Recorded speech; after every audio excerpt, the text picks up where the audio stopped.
Alrighty, what's going on, everybody? All right, give me a sec. Hold on. You got it, bro. You got it. So how's everybody doing? Happy Tuesday. Happy Tuesday. I'm feeling a whole flipping lot better, man. I'll tell you what, it sucked last week. It sucked last week. Thank God for a Z-Pack because I needed some antibiotics. I was hurting. So let's dive into it. It's Tuesday.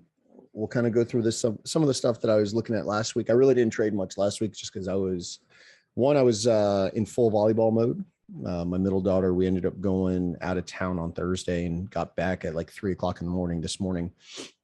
So yeah, it is what it is. And we're looking at what's going on this week. We've got some really good volatility coming out, and hopefully we take some advantage of it. So let's dive into it. And if you hear me muted for a second, it's because I'm coughing, because I'm still hacking up crap. All right. So with that in mind, hopefully you looked at the economic calendar we've got as soon as Forex Factory opens up here.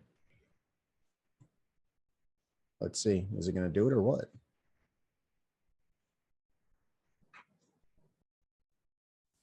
Maybe not. All right, hold on. Let's see.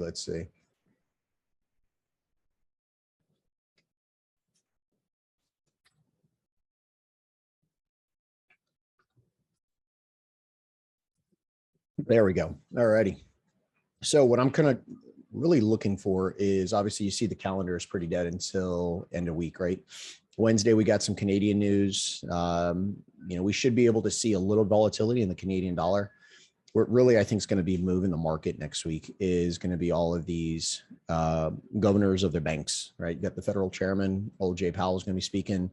The ECB president is going to be speaking, and then the Bank of England governor is going to be speaking. So I think we're going to see some volatility in there.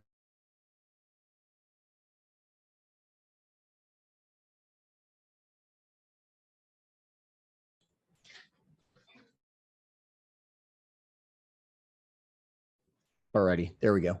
So what I'm going to be looking for is I'm going to be looking definitely at, these pairs right here. Nothing's changed in like the last 3 weeks. I am still massively bullish dollar.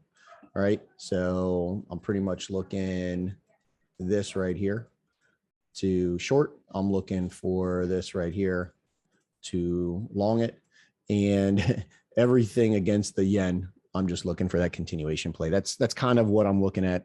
The last 3 weeks, it hasn't let me down.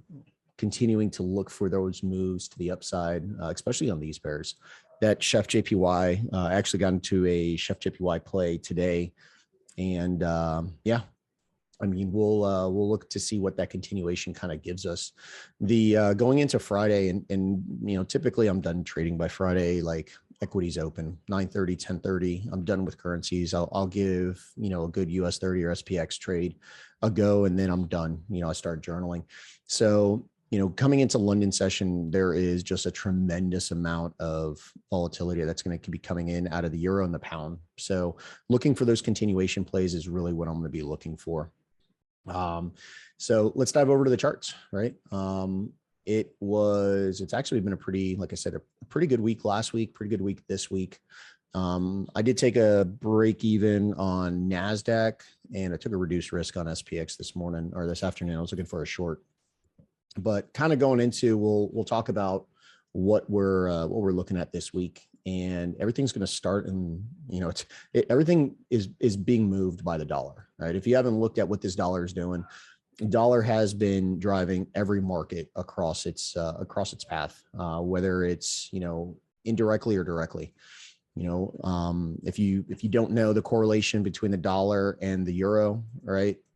It's the exact opposite, right? You look at the US dollar, you look at the euro dollar or euro itself on the index, and it's a diametrically opposed currency. So, I know we've looked at it before. If I come over here and put the dollar index and I put euro USD, right? All I got to do is invert one of them. So if I come over here, throw them both on the 4-hour, right? You should be able to see the same exact price action. to the T. Like if I line up these dots, it is to the T. And then all I got to do is I got to come over here and change to the Euro futures chart, right? And that Euro futures chart is the exact same thing as the dollar index, right? So there is absolutely no change to it, right? It is the exact same chart. So if you know what the dollar's doing, right? If you can analyze the dollar and you can use it to your advantage, you should already know what the euro is going to be doing.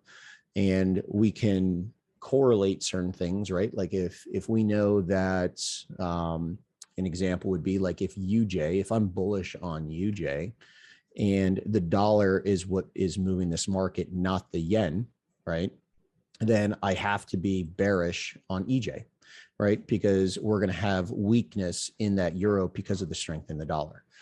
Okay. So, which isn't the case right now because the dollar's moving everything, but the yen is also pretty much giving those yen crosses a really good fixture to manipulate and kind of drive what it's wanting to do. So, which is honestly why I haven't looked at EJ in a very long time. I'd rather trade other pairs other than EJ. So with that dollar, right, the main emphasis is going to be, continuation play. Obviously from like an intraday perspective, we know we've just reaccumulated. So if price comes back into here, specifically down into this area, I'm a buyer, right? I'm looking for those pullbacks, but until we get those pullbacks, and some of these crosses, like you go to UJ hasn't given you a pullback into any kind of structure in almost a year. So you've got to play the continuation move, right? This is kind of what I was looking at in here to see if we can get a pullback. We never did. So play the continuation move, right? If we come back over and just look at what this has been doing, it's just been reaccumulation after reaccumulation. And going into this morning, this is something I was looking at this morning, when price came in and gave a distribution, gave a shakeout, now all I needed to do is just wait for the break, which we got. So ultimately what I'm going to be looking for is any kind of expansionary move. I'm going to be looking for that pullback into some sort of buying potential on the dollar. And if I know that this is what I'm looking for in dollar strength, I know exactly how to trade EU. I know how to trade GU. I know how to trade dollar Swiss, dollar yen, and dollar CAD, right? So this is really the emphasis. And, if we do, let's just say hypothetically, we come here and we do something like this and we break this, that's great. It's a distribution, right? This entire price action right here is a big old distribution, which is what I want anyway. If I get stopped out on the order flow play, all right, that's a 100% okay with me. I'm going to be sitting way down here, or just sitting, waiting for us to come back into this area here. And if we do that, right, maybe we get something like this to come in, I'll look for that accumulation so that, if I am going to look for that dollar strength, I want buyers to come in the dollar right here. And this is where I'm going to long it from. All right. So it's really going to be dependent upon when we break order flow. Eventually we will break order flow, but until that point comes, I'm just going to be continuing to buy off of order flow. Right. So going through like the major crosses, if we look at Euro USD, right? I know some of the guys caught Euro USD this morning. I personally didn't get into it. But this is kind of what I was looking at last week, right? I talked about how I was not a buyer. I was not a buyer out of this price action at all. Right. To me, this was just a redistribution. We had our accumulation here. We had our creek. Once price accumulated here, for me, this was just, in a speculative move of price coming back into our order flow leg. And what I wanted to do was, obviously, I was looking for a distribution here out of my slingshot, and I was going to be taking an entry out of my shakeout, the 80%, right? Which you could see was sitting right here with the stop loss right above this wick right here. So, this trade was a 12 pip stop, not the greatest stop loss. It was kind of big, but to where I wanted to take my first partials, it kind of made sense. It gave me that 1 to almost 10. So I kind of stretched it a little bit, and, overall it gave a little bit about a 1 to 13. So yeah, it gave a really good entry. More importantly though, is the price action it gave in there, right? If you haven't looked at it, definitely go back and back test it. Take a look at the lower time frame. That lower time frame gave you a really, really clean entry, right? I think I got it on the 30 second. I guess maybe not.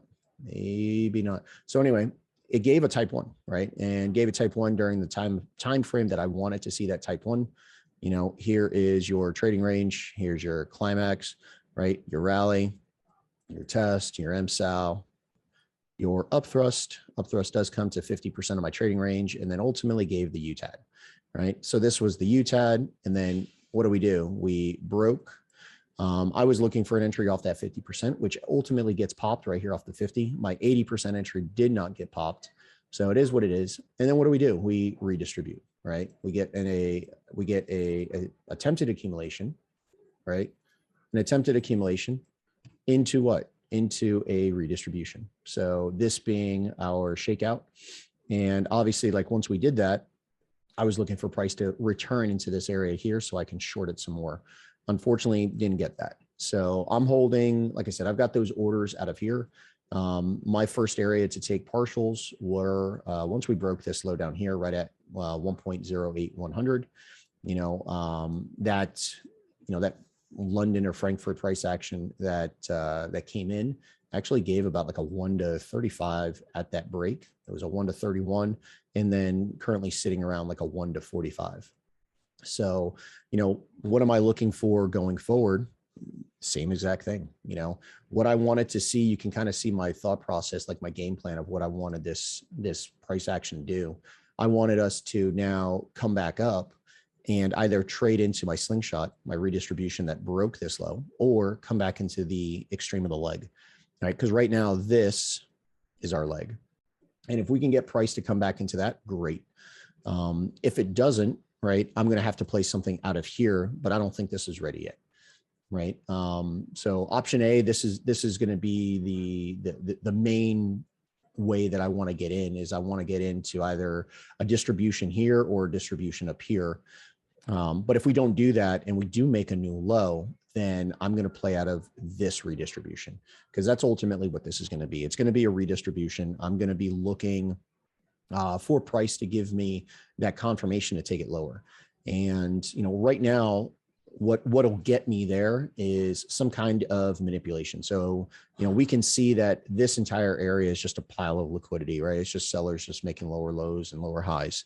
It's all order flow though, because until we make a new low, we don't have any kind of leg of order flow. What I'm going to be expecting is some kind of manipulation. I want to see price just jack up, take out all of this here, distribute, right? And when we get that distribution, I want that to be the new low.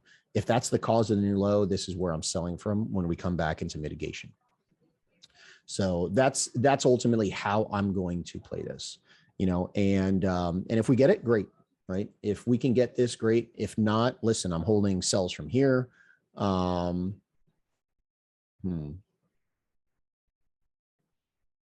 right, give me 1 second. Hold on.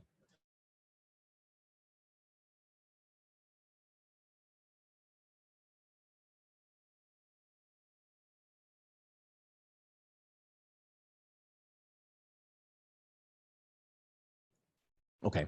So if we continue lower, great. I'm in sells from there, right? I am, wow, what is Zoom doing, man? Dude, my entire, everything I used to annotate and share just kind of disappeared. So I'm holding on shares. I'm holding on sells from there. I'm holding sells from, definitely all up in these areas up here. And then my oldest sell that I'm holding is for September, right? This price action way up here, which is sitting, from September 28th. This is the original sell that I got into. That is, I don't even know what it's at. It's well over like a 1 to 400. So I'm going to continue to hold those shorts and see what price can give me overall. What's my target? Make a new low. I'm looking to target this low right here. All right. If we can trade below here, that's what I want to hit. I want to get around like that 1.0600 mark is what I'm looking to target. Okay. Anybody got questions on EU? Does that make sense?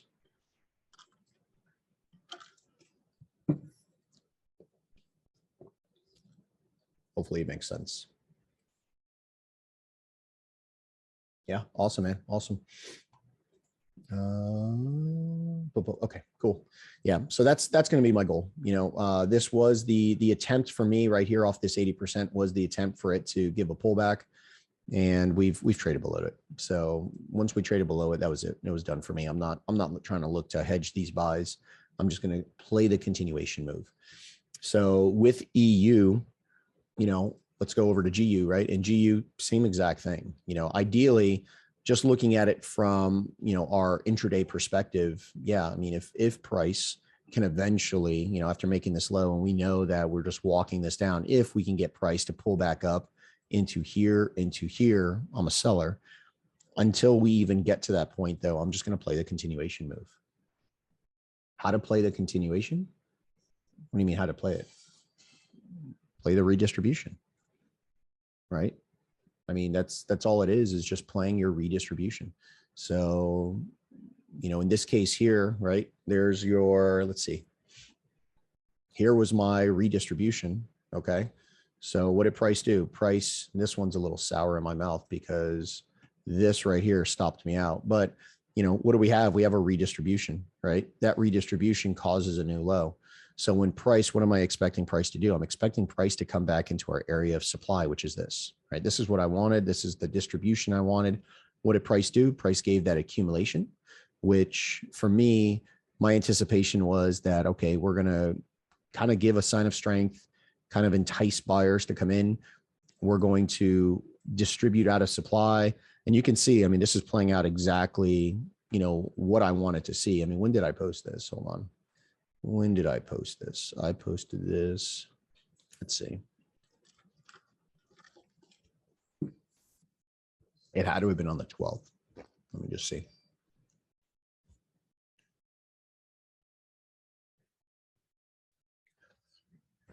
All right. So let me go to my watch list. Let's see.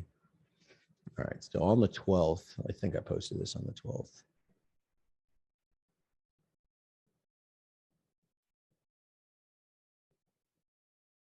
Oh yeah, here you go. So when was this, the 13th? Yeah. So this was the 13th. So on the 13th, this is what I wanted, right? I wanted us to ultimately come back up into this area. If we do that, come back into the spring, maybe give a little enticement for buyers to come in. And then ultimately this just turned into a redistribution, right? That's ultimately what I wanted to see out of this. And I mean, ultimately that's what we're getting, right? I mean, you could see what we're doing. We're in the 80%, which makes sense for buyers to come into this market. I feel like maybe we'll get something up here. And then what I'm going to be waiting for is what? The continuation move, this right here, that break. When we trade below here and do this, now I know definitively this is where I'm selling from. I could set my limit out of that redistribution and we play this lower. So that's ultimately how I'm going to be looking at playing GU, EU, AU and NU, just play that continuation play. So unfortunately, it really didn't give me anything to get into today. I was looking at it, just nothing until we make this low down here, until we invalidate this and trade below here. I'm really not going to give GU any more of my money. I took the loss right up in here. This was a little bummer because I reduced risk. We had the typical distribution where Frankfurt swept, right? Boom, Frankfurt sweeps it. We break the low. I ended up taking out of the 80%. Once we made this low, I reduced my risk. This stops me out by 1 pipette, and then this thing just collapses. So it is what it is. Nothing I can get upset about. I'm still holding those shorts from, where am I holding shorts from?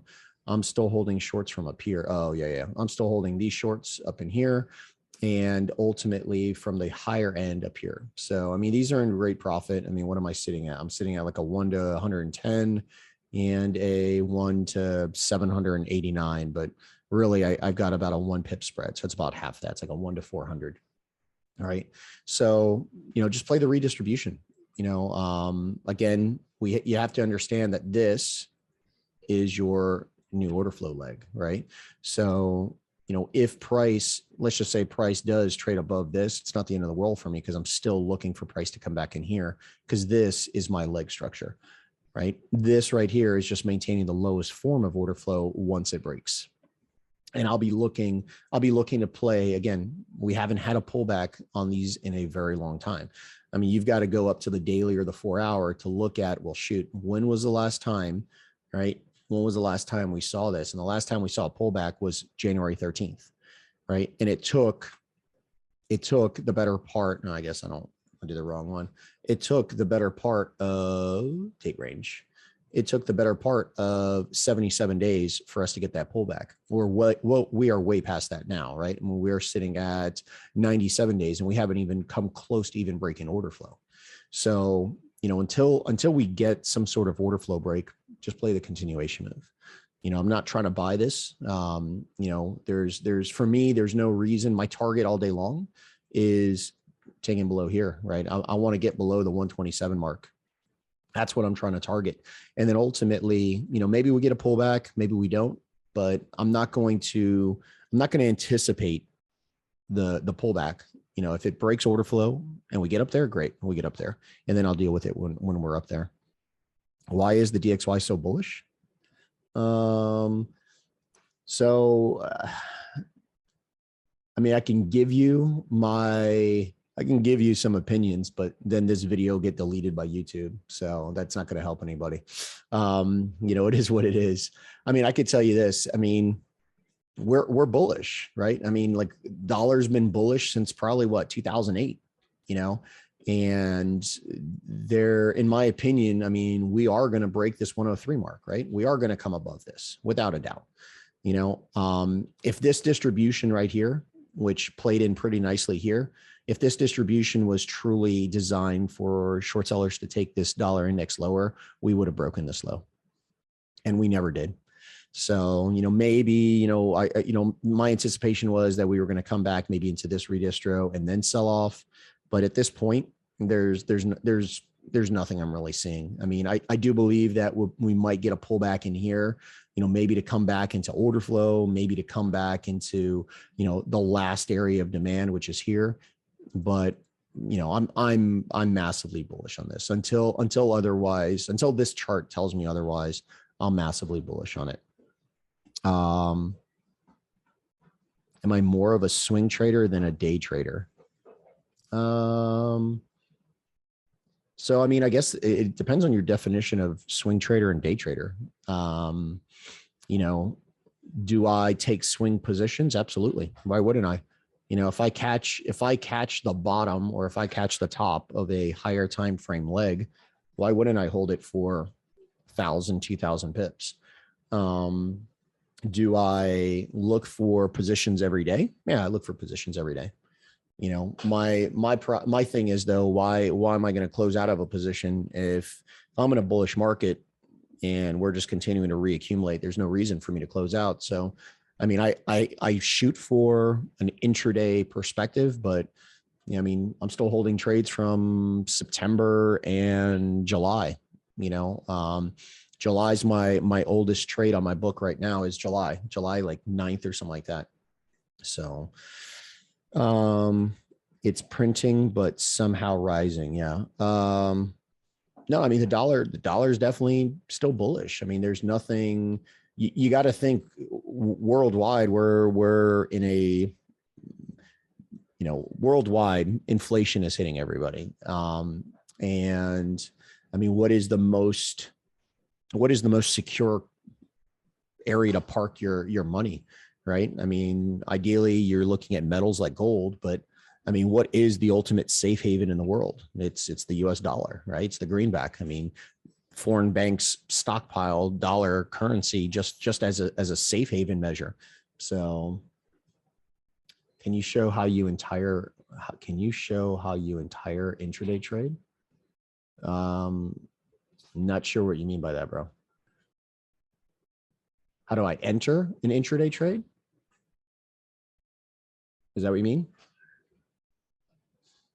What do you mean? How do I enter? Like it has to come into an intraday structure point, right? So like on this dollar index, well, I mean, here, we'll just talk about like GU.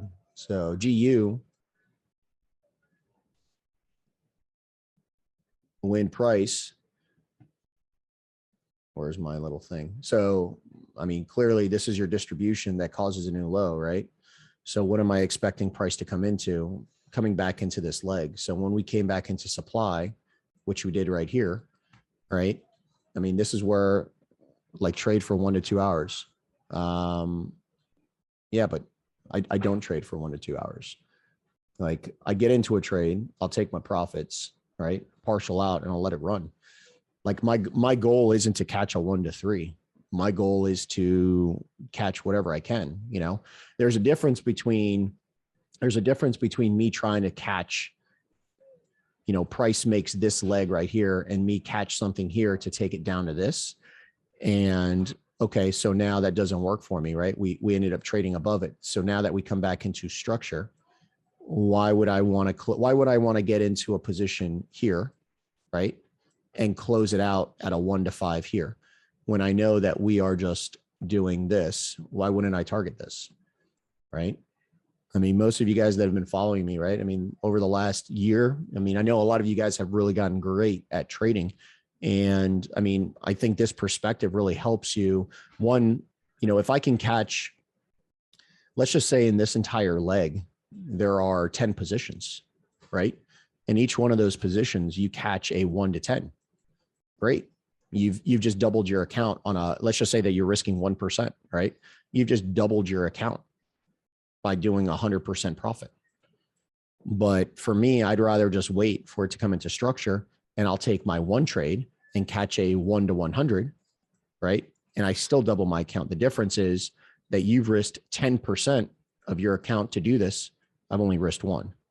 Right? For me, it's not how much money I make, it's how much money I don't lose and how much money I risk to make what I'm making, you know? So I personally don't target a 1 to 2 hour long trade. For me, it's not worth my risk. For me, I want to get into a position where I can properly manage it, how I can, you know, essentially make it make money for me. You know, I'll give you a great example, right? You know, same disclaimer as always, you know, past profits don't ensure future gains and all that junk. Not a financial advisor. I'm not your financial advisor, right? Do your own work. But I mean, I'll just tell you right now, EU, right? What is this EU set up at? Wow, Chef JPY is in some good profits. My EU trade that I got into back in, my EU trade was at price 1 point, what is this thing at? Hold on. 1.17436 was my entry. This is my oldest EU trade that I'm in. So 1.17436, which should be right in here somewhere. Hold on, I got to go to like the 30 minute, maybe the 45.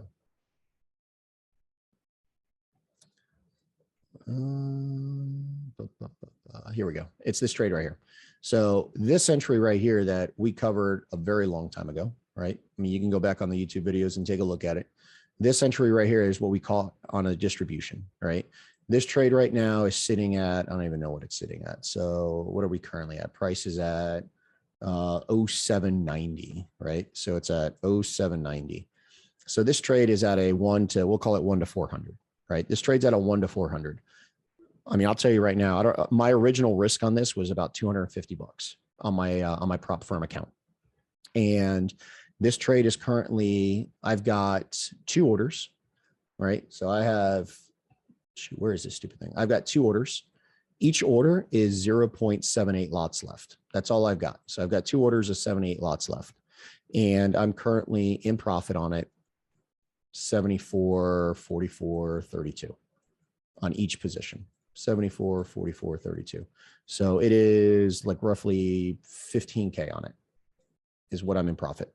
And I've made, what have I made? I've made on positive swap, $48.89 times 2.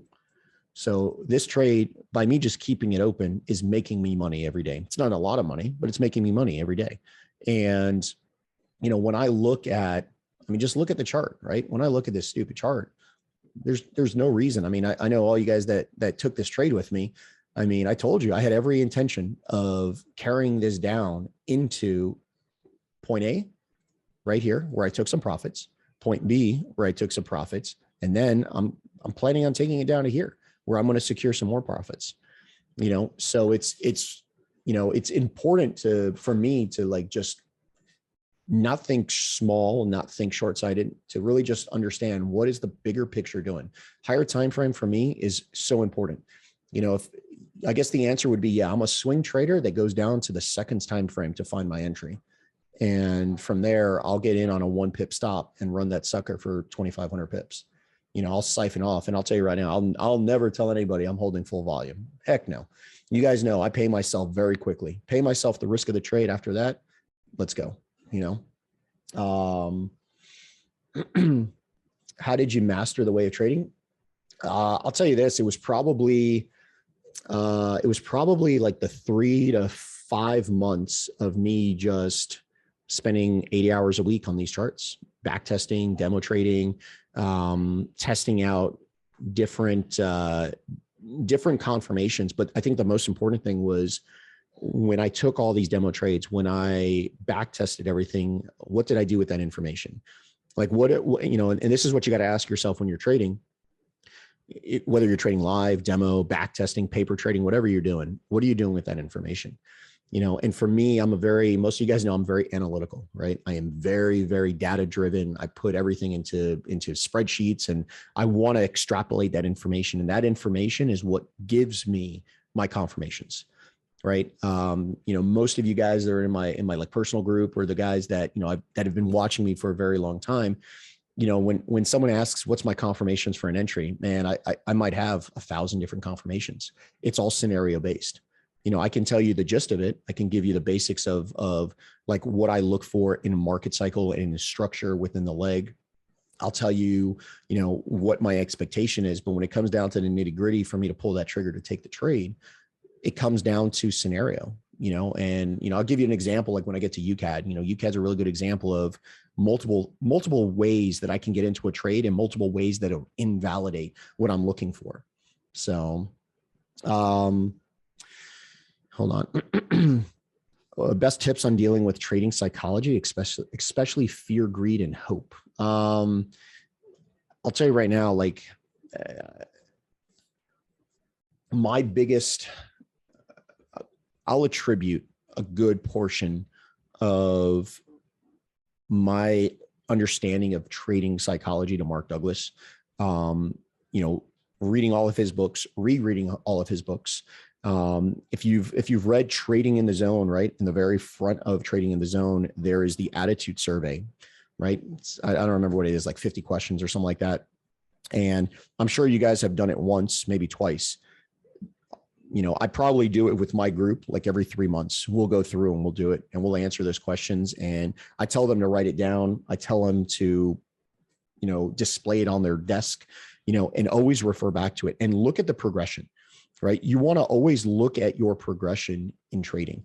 I can tell you the easy answer, right? It's how do you deal with the fear part, the greed part, and the hope part? Don't treat it as a tangible or a goal oriented, like I need to make, X amount of dollars, or I need to make this percentage. You almost got to be robotic about it. For me, I can probably tell you, well, I know for a fact, unless I actually look at my balance, and it's easier, I can tell you right now, it's easier to do it on my prop firm accounts because I get a payout every month, right? So I know that I go back to a certain amount, and then from there I can just do the math real quick, and I know, okay, I made, I'm at 7%, 7.25, close to 8%, close to 2% this month, whatever it is. On my personal account, I have no idea what my percentage gain is until I get done with my P&L at the end of the month. The last day of every month, I do my P&L for my crypto holdings, for my mining stuff, for my nodes, for my staking stuff, and then for my trading accounts. It might take me 2 days to do everything, but I do every month, I do a P&L. And that is what's going to get, that's ultimately what tells me, okay, this is where I'm at for the month, what I am at for the year, and then, I always go back and look at my journal. Fridays are my journaling days. It's always been my journaling days. Fridays and Saturdays are where I review my journals to see if I got to change anything. It's something, what is it? Probably like 3 weeks ago now, I started noticing that I have a desktop folder that I put missed trades in. I started noticing that that folder kept getting bigger and bigger and bigger. And I started noticing on my journal that, there were some things that I needed to tweak. So what did I do? I mean, that's what we did. I started looking at reasons and confirmations that I needed to play some of these continuation plays. And that's what I did. I mean, we started implementing it in my group. We started looking at, what we needed to do to be participants in this market without a pullback. And for the most part, I mean, I can tell you that I've been pretty successful with it. It's been paying pretty nicely, and what I did to overcome some of my fear, right? Because everyone there is some kind of fear, no matter where you're at. I mean, I can tell you that I probably have very little fear when it comes to the market because of what my risk is, and if you definitely have a strong fear foundation in your trading, my recommendation, and I can, I'm sure there's people on this call that can tell you that when I suggested, just reduce your risk a little, instead of risking, a full percent, risk 0.5%. Instead of risking 0.5%, risk 0.25%. On some of these order flow plays, I'm doing 0.1/16%. I can lose 24 trades and not even feel the hit on the account because I'm risking so little, right? But all I need is one or two of these trades to really give me like a 1/60, 1/80. I mean, shoot, some of these damn trades are like 1/200s in a 24-hour period. I don't need to risk a lot of money to make good profits off of that. So that's kind of what I would suggest when you're dealing with your psychology is, figure out what's causing the fear. Is it the fear of losing money? Is it fear of losing the trade, fear of missing the trade, and start to look at how you can overcome that. If it's fear of missing the trade, then, one of the things I've had to do, I noticed that I was missing these stupid trades by 1-2 pipettes. So what do I do every time I get into a trade now? I add 2 pipettes to my freaking entry. Guess what? I'm not missing any more trades. Some of the simplest things you can do to kind of just augment a little bit of your trading plan, that can make the difference. That's night and day, and you don't understand what those issues are, what those deficiencies are, unless you're really journaling, unless you're really diving into your personal trading, instead of, everyone knows I call them the Instagram warriors, right? The guys who, drive their Lambos to the clubs on a Saturday night and are trading from their phones. That's great for them. I'm glad it works for them. I'm sure they're completely successful. I can't do that, right? For me, everything starts with organization, everything looking at my whiteboard, everything looking at my journals, everything looking at my spreadsheets, my Excel spreadsheets. For me, this is a business. This isn't a sport. This isn't a hobby. This is a full-time business that I treat with, one, respect for the profession, and two, with the amount of money that's being dealt with it, you have to respect the money, so that's kind of how I attack my trading. So hopefully my tangent kind of answers some of the questions. All right. Does the FX market move in the intraday basis on retail execution? These algos calculate the most open interest zone and run them, and it doesn't expand till it provides enough liquidity for everyone. So I'll tell you, my understanding of how the Forex markets work is they don't care about anything with retail. Retail accounts for, I think, less than 2% of the actual equity in the market. So, how these algos work are, very simple. An institution wants to fill a buku amount of money in a specific price point, and these algos have to, based off of the knowledge of the order book, because they have a direct link to these order books, these algos create, these schematics in order to get their orders filled. So, Chase Bank doesn't really care about my old 15 lots that I'm trading. All they care about is, that they need to get a price filled at a certain area, and they trust their billion-dollar algorithms to get that done. So, I mean, that's ultimately my understanding, and it's pretty successful, that understanding that I've implemented. Do you recommend putting real money or going demo until you get it down? So don't be in a rush to lose money, man. Yeah. Demo trade. There's no difference. There's absolutely no difference between a demo trade and a real account, right? Until you get to the point where you have a thorough understanding and you're profitable. So the only difference, right, between a losing trade on a live account and a losing trade on a demo account is I think you'll learn more from the demo account, because on the live account, you'll be pissed off that you lost the money and you'll try to revenge trade. A lot of people don't revenge trade on a demo account. What they do is they really learn the skill. So don't be in a rush to lose money. Demo it out. Just look at any profession. A pilot doesn't jump in the cockpit and start flying a plane. No, he demos that thing out in a simulator.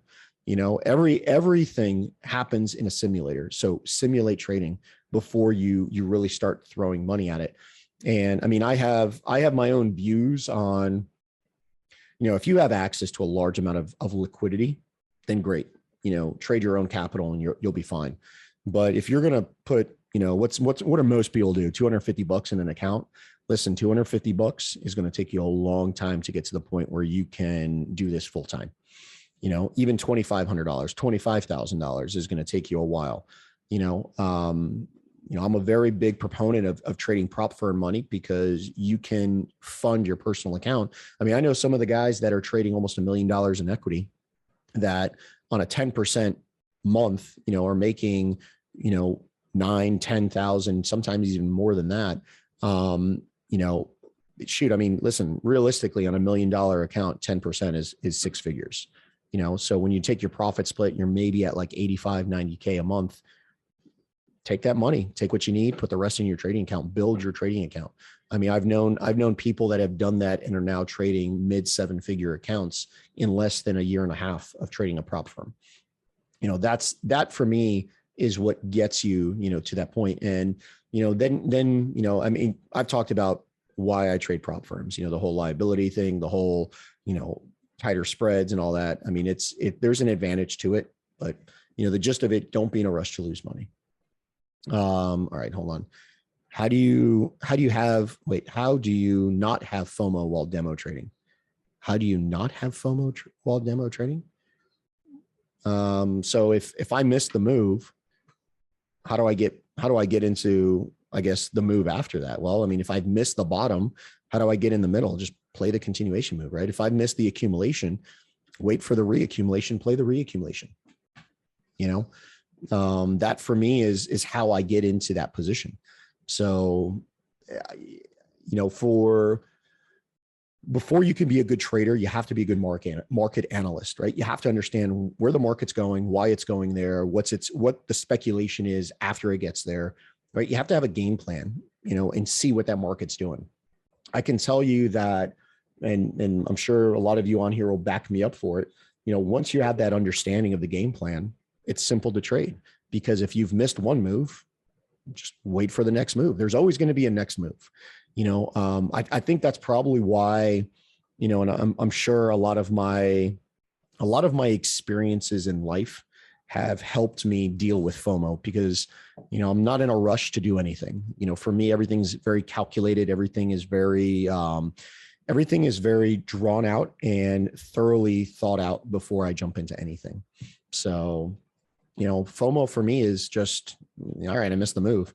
I mean, I'm sure you guys have seen me do it. All right, well, I'm not in that trade, but you guys are great. Good job. How am I going to get into this trade? I need to wait for this to happen. Once this happens, now I can get back in, so always have that game plan. Game planning for me is important. I spend probably a good hour and a half every morning going through a game plan of everything I'm looking at. And it's so much easier because when you have 2, 3, 4 different things that could potentially happen, and one of those happens, it's not taking you by surprise. You've already have that understanding of what your expectation is of price, and then you just bounce on it, right? I mean, you pull the trigger, take the trade. It's done what you thought it was going to do. Pull the trigger. So, all right, hold on. Man, you guys are killing me with the questions today.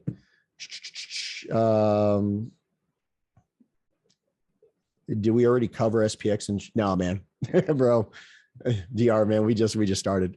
I've got all these questions, man. Yeah, no, we covered DXY and we covered EU, bro. That's and GU. That's pretty much what we covered. Yeah. I don't know if you got into NASDAQ or SPX. I'll go through that too, man. I got stopped out at reduced risk. I took the short on it. We'll go through it. But there was a 1 second distribution that just was calling to me. So I took it off the 80%.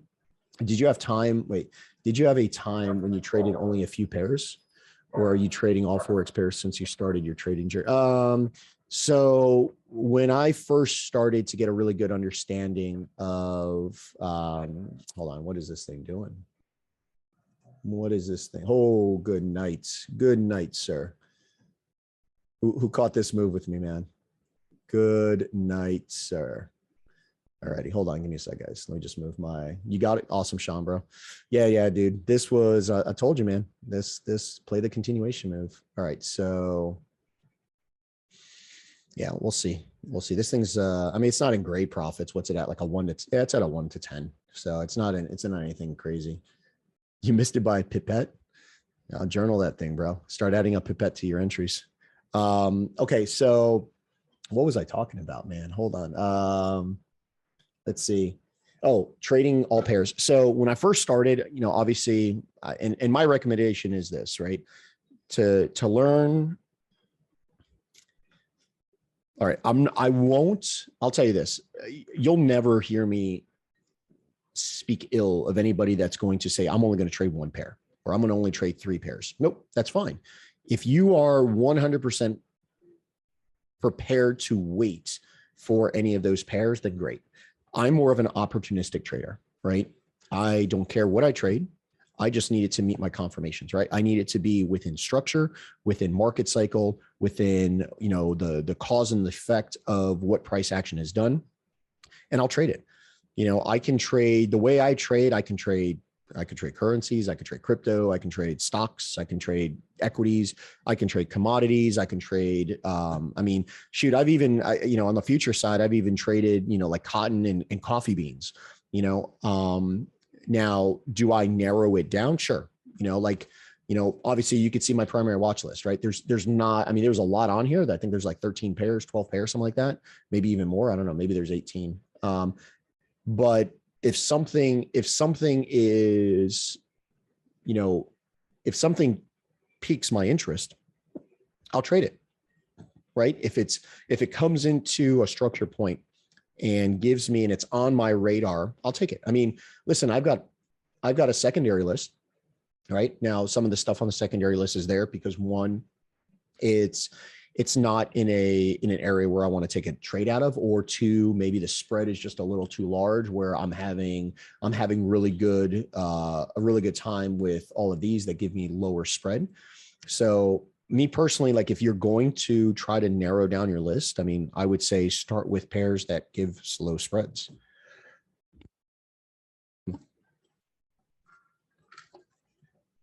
But I know people that narrow their list down. They only trade 10 items, or they only trade 7 things, or only trade 3 things. That's fine. There's nothing wrong with that.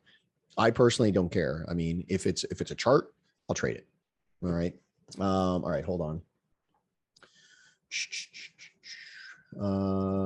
Yeah, man. I do have strict rules, but I'm very flexible on the expectations. I struggled with fear a lot, but since I reduced my risk, it works way better. Yes, it does. Yes, it does. And trust me, it's going to get worse when your account gets larger, because when you're trading, when a 0.25%, on a 200K account was only $500, imagine what a 0.25% on a $2.5 million account is, right? And as you start increasing that account size, yeah, I mean, it really, especially when you take losses. Listen, I'll tell you right now, if you think that I win 100% of my trades, I'm sadly here to tell you that is not the case. I would say that I am on average like a 45% winning trader, meaning I'm losing 55% of my trades.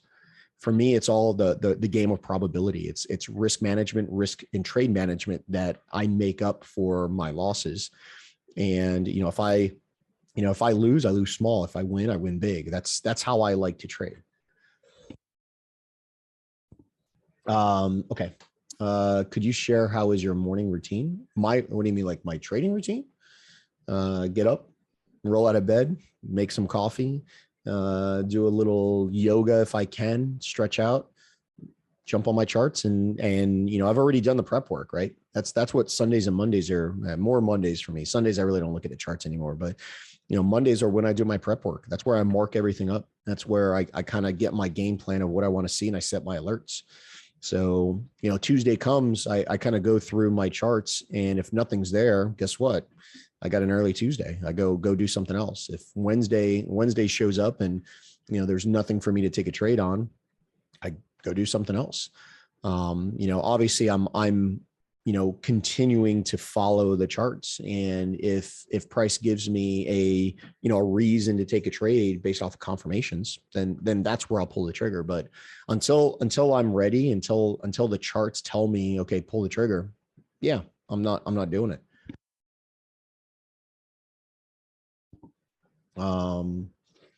You got into SPX and Chef J. Okay. I got you. You play the one. All right. You play the 1 second. All right. Sounds good, bro. So you know where we're at. Yeah. I took the 1 second right off the 80, man. And then, obviously I reduced risk, and we'll go through it. I reduced risk, but yeah. Let's see. You still in the 1 to 667? Which one? The Chef JPY? No, bro, that's not 667. No. Let's see. So price got up to, if you guys remember, what did I say Chef JPY was going to? I said we're breaking the 136 mark, right? So we finally did that. And where's that trade at? That trade is way on yonder here. So that trade, I broke the 1,000 mark on it. She is, what is she at? So profit level, we'll say we'll just say 136, because it did break 136, right? So at one point it was at 136. It's at 135.80. So this trade here that I put 50 bucks on is sitting at a 1 to, there she is right there. She is sitting at a 1. Oh, come on. There you go. Sitting at a 1 to 1,318.21. That's what she's sitting at. So when it's all said and done, I'll print it out. I'll probably make like a little poster for it with all my charts and stuff, and I'll hang it in my office, because that'll be definitely my best trade I think I'll ever take in my life. Yeah, no. I tell you, so listen, everyone looked at me weird when I said I'm taking it when we were down here, and I said I'm taking it to 136, just based off what I saw. We're taking it 136. All right, so let me catch up. Hold on. Man, my bad. Let's see. What risk calculator works for you? So I use a built-in risk calculator. I use in MetaTrader 5. I did a video. If you go on my YouTube channel and just type in PSC, it's that's what I use. So let me see if it populates here. Get my little pre-search credits for searching. Let's see. Let's go to videos.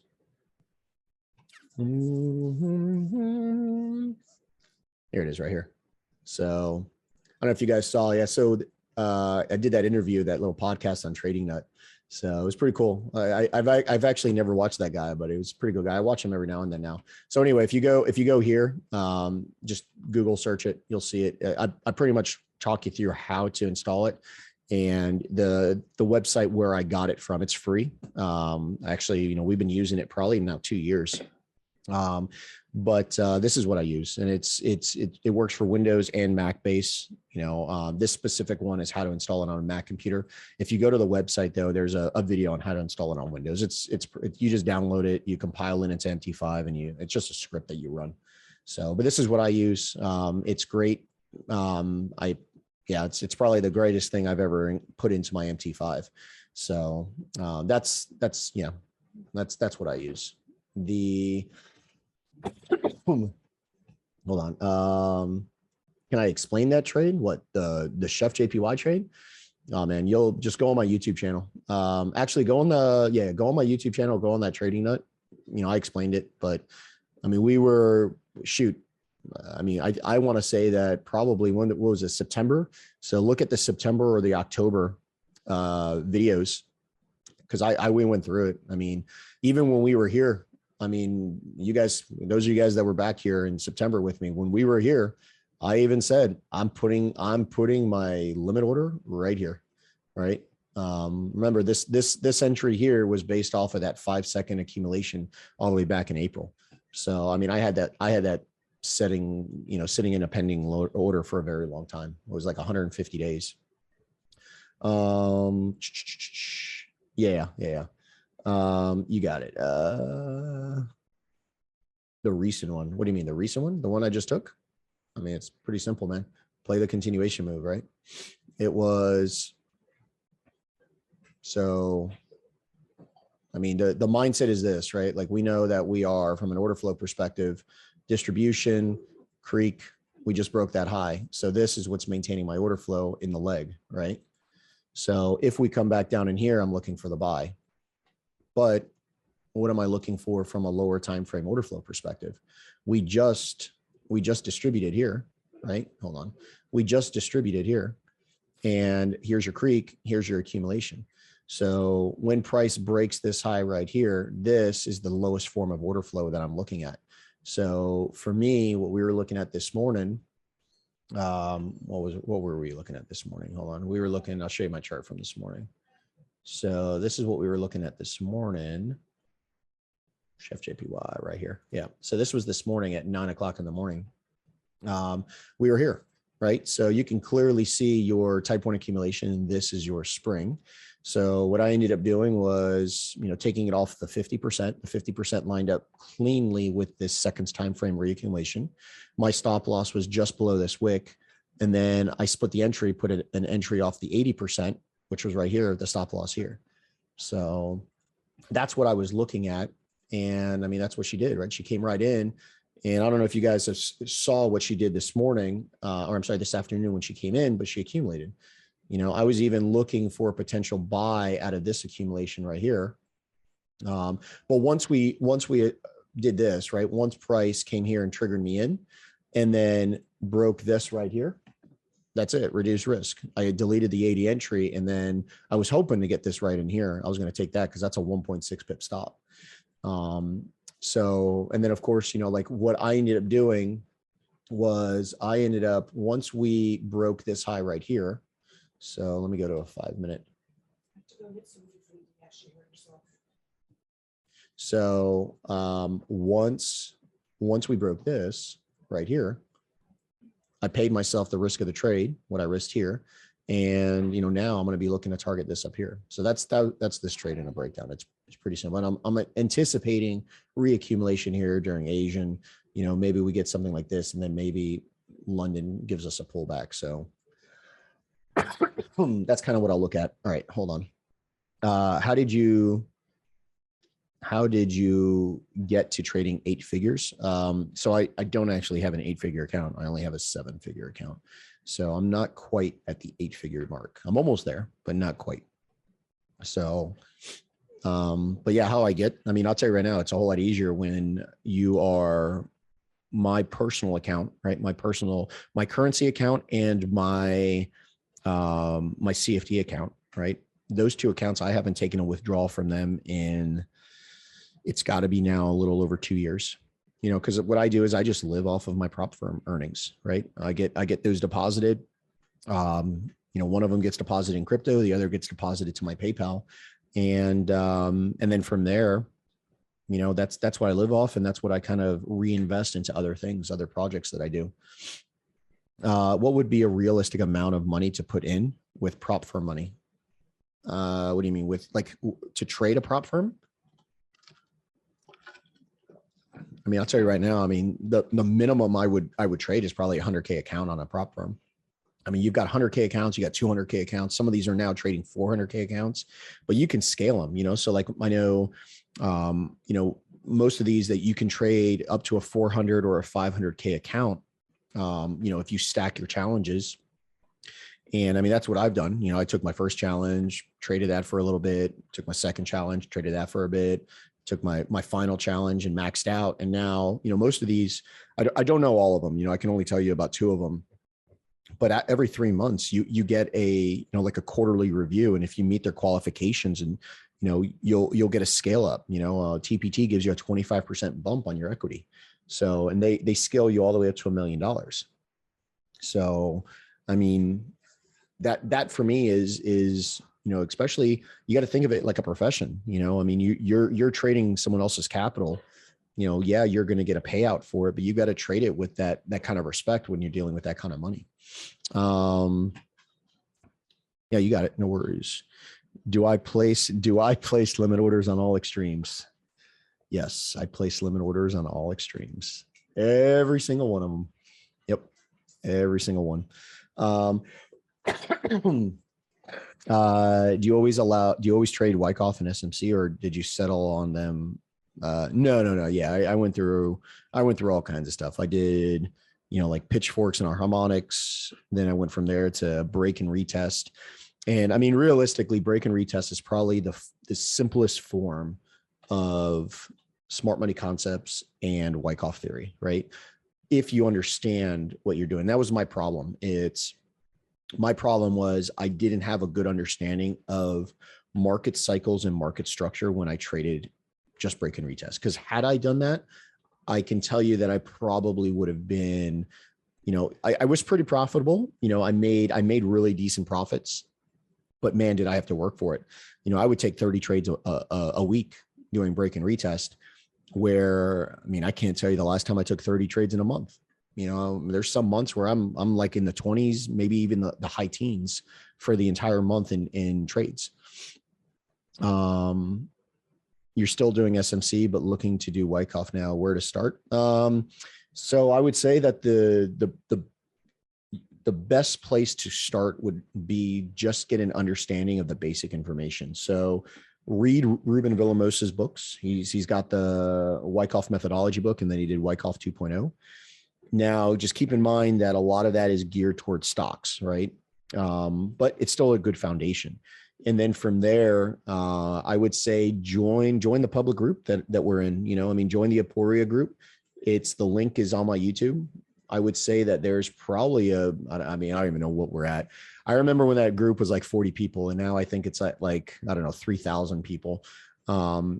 But it's a really good source of information. And, I know Sam does his Zoom calls on Sundays. Sam doesn't, honestly, I haven't been on one of his Zooms in a while because Sundays are just bad timing for me. But Sam doesn't really dive too much into Wyckoff itself, but still uses the basic concepts of it, Yeah. No, I mean, the market cycle, I'll tell you right now, when I I call it the Holy Grail, when I uncovered the Holy Grail of market cycles and understood exactly what was going on there, I think trading became very, very simple for me. So, yeah. Okay. So I think we made it through the questions. All right.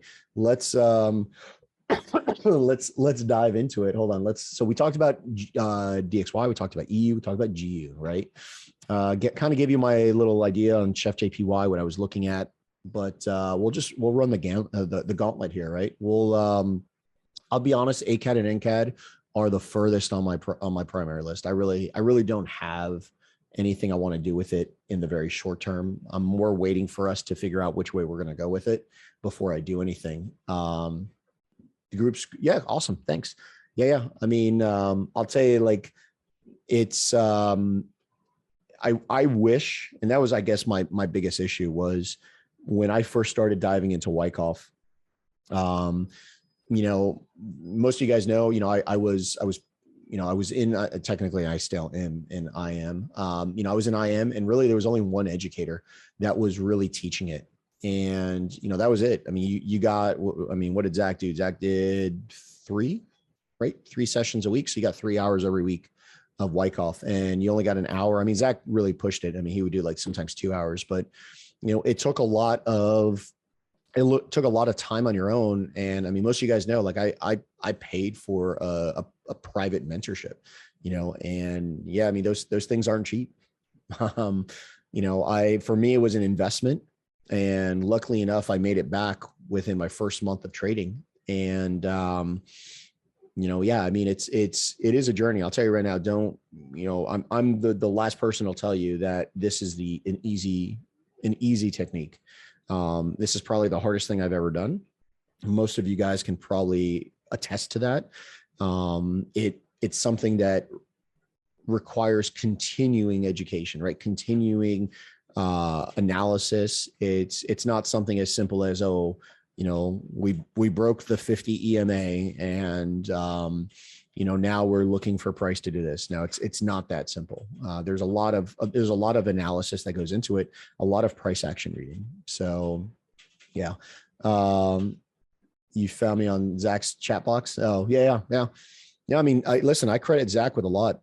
Zach 3 years ago, probably more than 3 years ago now. 3 years ago, I was right there sitting on Zach's Zoom calls, and I was that guy sending him some of the worst charts you'll ever see in your life. And he kind of got me in the right direction. And from there, it was just, I'm one of those guys that failure is just not an option. Like I'm gonna push it until I get it. And that's the drive that I had. And, it took, I would say that it probably took me a solid 10 to 12 months of really like diving into every facet of trading. From, a lot of people think it's, oh, let me catch these entries. I'll tell you right now, probably the hardest thing, in my opinion, in trading is the management of your trade. Because I think anybody can accidentally come into a great entry. I think where you really make your bang for your buck is in that trade management and understanding, when to reduce your risk, when to break even, when to hedge into positions, when to partial out. I mean, I think all of those things are probably the hardest part of trading. And, I don't think there's a quick way to grasp it. I think it's honestly trial and error and experience. Because there's things that I've written down in my trading diary, not my journal where I'm actually journaling trades, but in my diary where I'm like actually writing notes to myself to, this is what I want to look into. These are things that I want to see if they work.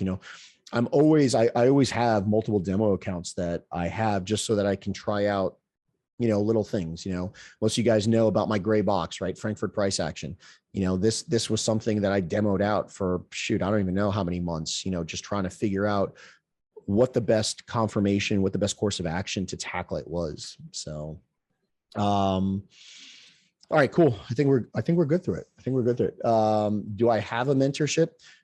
Yeah. I mean, like I run a very small group, but yeah, just hit me up later on or something like that. Kind of ask you some questions. I'll tell you right now, I do not, and no offense, but I don't have the time. I have all the patience in the world, but I don't have the time, nor do I want to dedicate the time to training and teaching the basics. If it's on tweaking on structure, if it's understanding market cycle, if it's getting into like the actual schematics, I'm all great for that. But I'll have people reach out to me that want to join my group, and understanding how to use TradingView is not something that I really want to dedicate some time to. Obviously my mentorship, group and how I run it, very fast pace. Unfortunately there's people that get left behind sometimes because we do move at a really good clip, and it's not for the faint of heart. We dive into, a lot of you guys can attest to it. We spend on a team training call, we'll spend 3 hours diving into a chart or two, getting into price action, understanding confirmations, understanding scenario-based stuff, and really getting an intimate relationship with these charts. So, all right, let's move on, because otherwise my wife's going to kill me. Because we got back late last night, and we're leaving. My wife's leaving Wednesday for Philadelphia with my oldest daughter, and I'm leaving Thursday with my middle daughter, and we're going back to Orlando. So yeah, it sucks. We're in high strung volleyball season. So okay, so moving on. I'm just going to run through what I've got. And if you guys are looking at the same, great. If there's some questions on it, or if you're looking at something else, we'll take a look at it. But, AJ, listen, these yen crosses play the continuation move, right? And ideally what I wanted to see, it's a shame, because this stupid trade would have been fantastic for me to catch if we would have come back into it.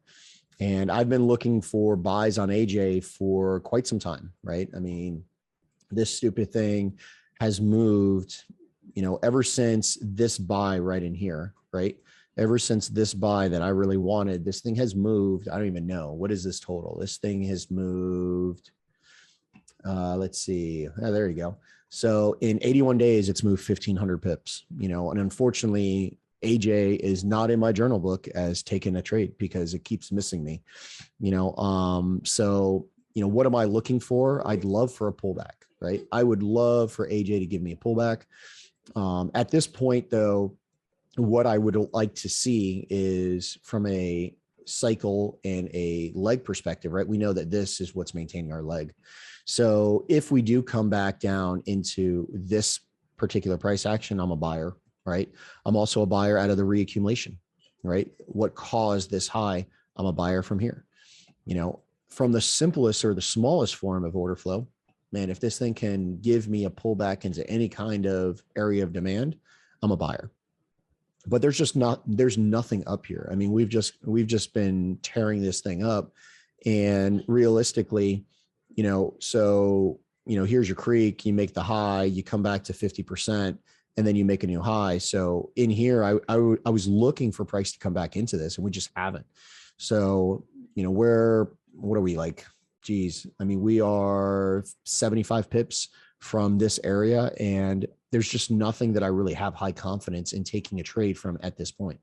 Now, it may be different. Like if we start to see maybe something like this, and then we break this high, right? Now we have a reaccumulation with a definitive shakeout. All right, I'll play that. So that's it. But on AJ, I'm bullish. I mean, I can tell you I'm bullish on it. I just don't have, until we have either a pullback or some sort of price action that gets me into this trade, there's nothing for me to take, and I kicked myself because what was it? I think it was this one right here. I should have taken this trade out of New York price action, because this thing was just a perfect setup. This thing here, and I know a couple of people that did take it, this thing here comes in perfectly. The 80% would have been an 8.4 pip stop. I'm sure you can back test what happened this morning, and I guarantee you, I mean, here, we'll just spitball here. I guarantee you there was an entry. Geez, look at this crap. So if you don't know what a type 1 schematic looks like on a seconds time frame, there she is right there. That's your type 1. And I guarantee you, if we come lower, oh man, let's go 5 second. So curious to see what NJ looked like here. I'm going to laugh if this is where it came.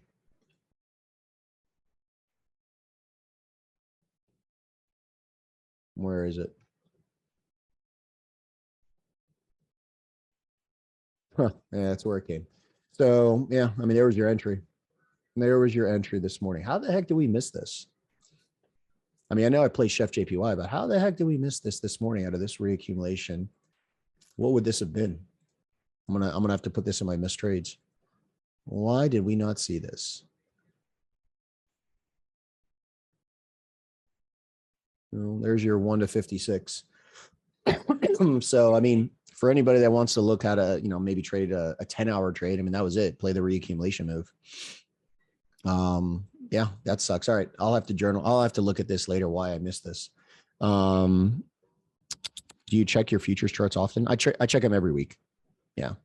Yep. Yeah. I mean, I honestly don't need to check Australian futures every day, because I know exactly what it's doing, so, I mean, Australian futures is bearish. I'm looking for continuation plays on the futures side. So that means I know exactly how to trade AU. Kevin, you were waiting lower. Why were we waiting lower? I mean, I was waiting lower too. I was waiting down here, right? But this was clear, the reaccumulation right here. Right. I mean, we had a bona fide shakeout. I think we just got off target or something. Maybe I was looking at other things.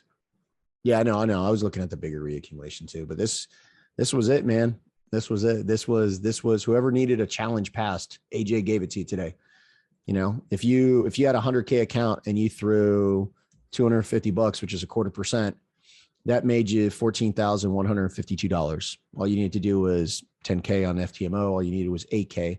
So this 8K on TPT would have been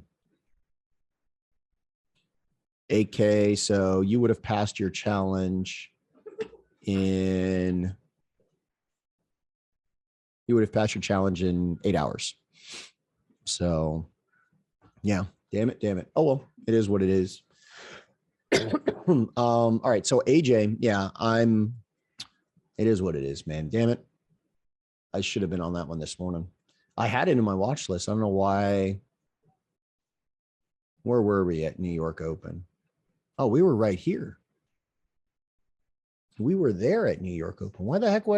Maybe we just didn't look at it. Did we look at NJ? Hold on. What did NJ do? Maybe we were looking at NJ. Maybe we were looking at NJ. Yeah, because NJ, I'm doing the same, right? I'm looking for us to come back in here. And let's see. Yeah, so you could see the divergence. I mean, yeah, maybe that's what it was. I mean, so here's your clear reaccumulation.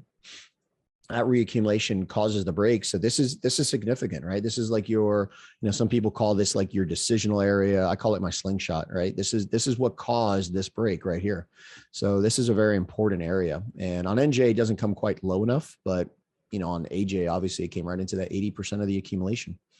So, okay. All right. So NJ, I mean,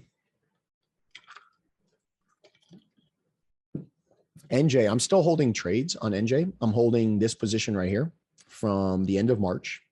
I have no idea what it's at right now. It's like, what is she sitting at? She's sitting at like a 1 to 54 out of that reaccumulation. You can kind of just play the continuation move.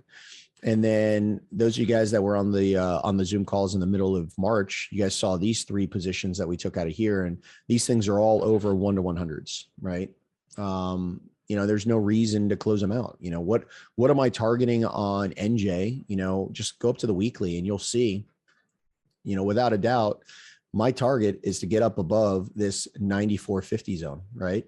I want to get, I think it's like 195. I think it's 95 flat. Hold on. I think 95 flat is where my next TP is.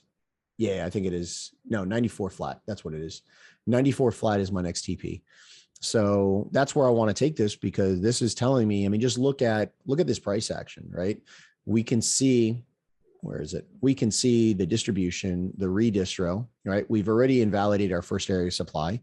We have a type 4 accumulation. We just reaccumulated here. What am I anticipating? I'm anticipating us to take out this high, right? That's what my anticipation is 100% that. So a distribution happens first, right? Your reaccumulations will always be a distribution. So, we have, let me do this. So where you're at, you've got to wait for the distribution, right? Then you need to wait for your shakeout.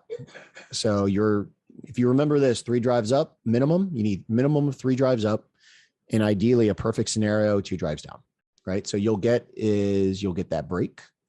That's 1 drive. You'll get that second break. That's 2 drives. And then typically down here, this is what we call our shakeout, right? So this is where you'll see a potential smaller accumulation, just like you saw in AJ. So what we need is a jump with a creek and a new high.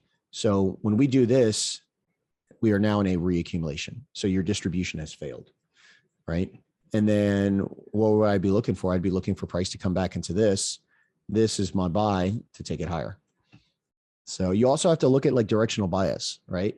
NJ, right? We'll use NJ as an example. I mean, is there anybody that wants to debate me? Because I think, what was that team training that we had a very lengthy discussion on why I thought NJ, I think we were down here, right?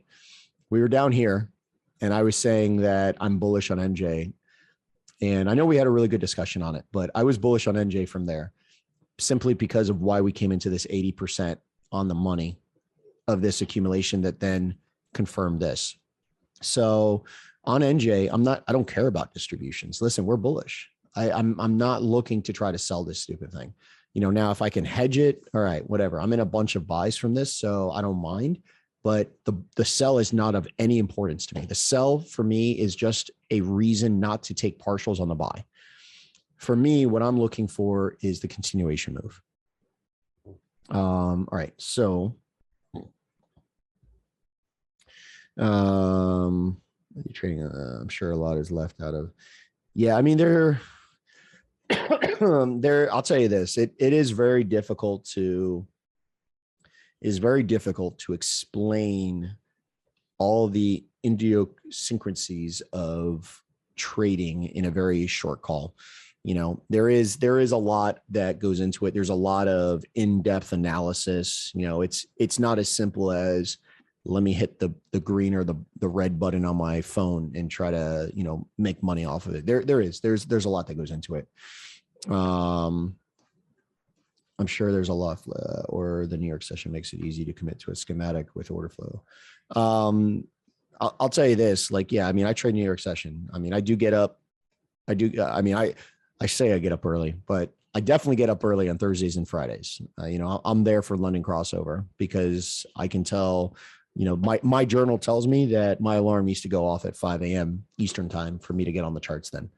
But yeah, I'll tell you this, there's a lot that goes into it. Yeah. Session time is huge. A lot of you guys that journal that definitely can attest session time is huge. When certain manipulations, when certain schematics present themselves during certain session times, it is like, I don't know. It's like finding the pot of gold at the end of the rainbow, it's the white whale. And, I make sure I jump into those. If we have, let's see.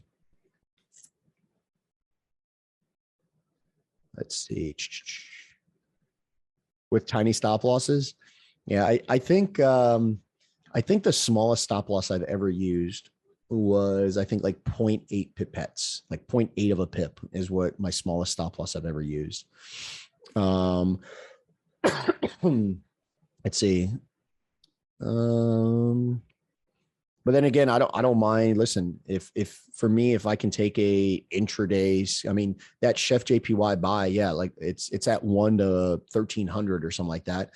But the entry I took off the 2-hour candle is like a 1 to 500.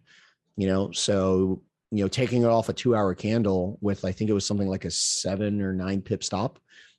That's still in massive profits. So for me, it's not so much how tight of an entry I can get. It's how clean of an entry I can get with the proper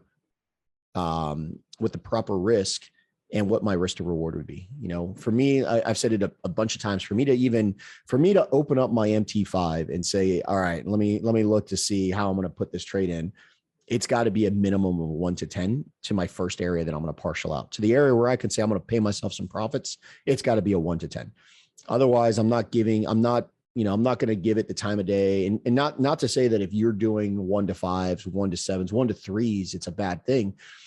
I can just say that for me, it's just not worth my time, because there's so many opportunities, in a given week. There may be, I can't tell you how many times we've looked back in a back test session and we're like, man, this week gave 5 1 to 100s. This week gave, there used to be, granted, it's far and few between these days just because of, the way the market conditions are. But you look back at some of my videos from last year and it was nothing to see 4 or 5 in a day that go 1 to 40, 1 to 50. So now it's more, we're not getting these structure plays. We're playing order flow. So that was something I had to change. It's something I had to just kind of divert a little bit and start figuring out how I can be a participant in that. All right. So if we have a type 2 schematic that we don't trade, but still you will trade the continuation. Oh, absolutely. Absolutely. Yep. So I'll tell you right now, that's probably the easiest way I get into a position. If price gives me a type 2, I hate the type 2s. You guys know, I hate type 2s. I suck. I'll tell you right now, I suck at trading type 2s. My winning percentage is horrible. My profit margin is horrible. So meaning, if you're great at type 2s, you're a better person than I am. But I know my limitations. I know that for whatever reason, my MetaTrader it's like kryptonite to my MetaTrader. So what do? I just wait for the reaccumulation. If price, doesn't give me a reason with a spring, all right, just wait for the distribution to turn into a reaccumulation.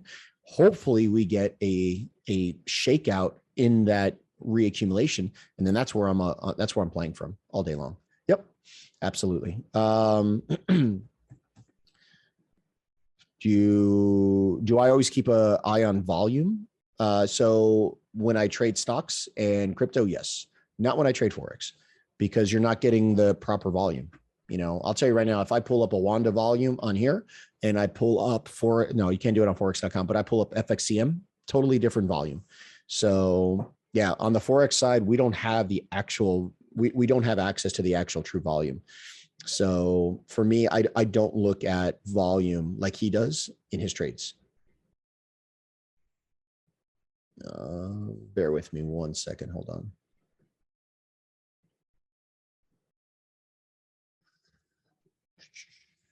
I'm going to put my AC down for a second. It's a little warm in the office.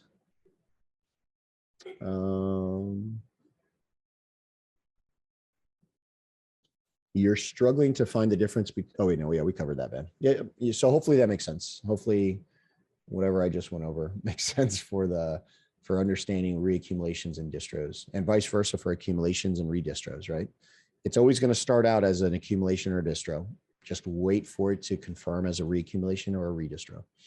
Okay. So we talked about AJ, we talked about NJ, right? AU, listen, at this point on AU, this is kind of what I wanted to see, right? I wanted to see, do we confirm a redistro? So right now, how do I get into this market? The first is going to be what you see right here. We need to, and at this point, we've already traded above here, so no big deal. But until we make a new low, because you could see, here's your ICE. When we make this new low, let's just say we do this, and now we come down. On that confirmation of redistribution, this is where I'm playing. So price comes back up into here. If we do have a slingshot, that's going to be my first point of interest. And then, obviously this is going to be my second. If we don't, right? If we don't do this, if we don't come and confirm a redistribution, where am I playing out of? Well, this right here is exactly what is maintaining this leg, right? So if we do come back measuring this, if we do come back into like the 50 and then the 80 is probably going to be in here, this is where I'm going to be looking for my short, right? This is where I'm going to be looking for price to come down into, because I'm just playing the continuation move. All righty. What's my maximum stop loss? I don't have a maximum. It just has to be a 1 to 10. Yeah. So if I'm looking for a buy, right? And my stop loss is here, and this is a 20 pip stop, then the high that I'm looking to target, right, needs to be a 200 pip move. So if it's not a 200 pip move, then I can't take this 20 pip stop. So I'll have to either, in this case here, I would have to wait for an accumulation down here to get into a better entry. So yeah, I don't have necessarily a maximum. I mean, I know on certain pairs, just because I've been trading them for so long, what I kind of like to see. But I mean, I've been surprised lately where, I've been taking, what would he take? We took like a 14 pip stop on something. And I mean, gave us a 1 to 10 in like 3 hours. So, it all depends on what I'm targeting and where I'm looking for this market to take us. So, what's my win rate? So last year, I think it was like 48%, 48, 47% or something like that. My EU on Thursday was around 12. Yeah, it was 12. Yeah, it was. It was like 12.6 with the spread, I think it was. Yeah, I mean, I'm just below 50%. I mean, some months, like if you catch me in February is going to be like a 25-30% win rate, because February notoriously is my worst month. So yeah. Yep. I mean, that's what it is. I mean, my average, I don't know what my average R to R, I'd have to look at the journal, but I mean, my average R to R, I think overall on every trade I've taken in the last 4 years, I think it's like a 1 to 17 is the average R to R, win, loss, or break even. So I know my winning trades, the average R to R is pretty high. So I think it was last time I looked at it 2 weeks ago for this year. I don't remember what last year's was, but for this year, I think it's like an average of 1 to 32 is the average R to R for my trades. So, yep. I mean, that's what it comes down to. It's just being patient and waiting for price to give you what you want to see. All right. So on AU, I mean, this is really what I'm looking for. You know, we're either going to redistribute, right? We're either going to redistribute, this alert will go off and I'll play whatever that shakeout is, or we're going to come back up into this area right up here, right? We're going to come up into this area here, and I'm just going to wait for a distro, right? I'm going to wait for a distro just because this type 2 that's going on in here is not what I like to see. So I'm going to make sure that if I'm going to get into this trade, it's going to be here, right? Out of a distro. And, you know, if you're talking about AU, you got to talk about NU, right? I mean, they move very, very in sync and very with a high degree of confluence. So what am I looking for in NU? I mean, pretty much I was looking at the same thing. You know, I wanted to see us make this low. And if we saw this low, I was going to play out of this distribution right up here, right? I was going to play out of this distribution, but we never got it, right? We never got it. So instead, what I'm going to be looking for now is I'm going to be looking for price to come back up into this area, just like AU, right? I'm going to be looking for price to come back up into this area where I'll look for a distro, because this is now what's maintaining my order flow leg, right? And if we break order flow, all right, so be it. You know, now we're going to play structure, right? And from a structure position, you know, potential, I thought I had this marked out as a redistro. Where is it at? Why is this not marked out as a redistro? All right. Well, I thought I had it marked out, but anyway, this Kiwi news that came out, this is where I'm going to be looking. So if we break order flow, this is the redistro that I want to come back into, and specifically this NZD candle that was created during news. That's what I'm going to be targeting. So I'm almost positive I had that marked out. Oh, it is marked out as a redistro. All right. So there we go. So yeah, I'll be looking for a distro there. All right.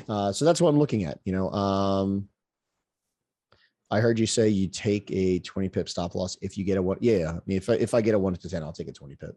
Yep. Okay. The other one I'm looking at, I don't think I have anything on CAD Chef. I think CAD Chef is just kind of like in limbo at this point.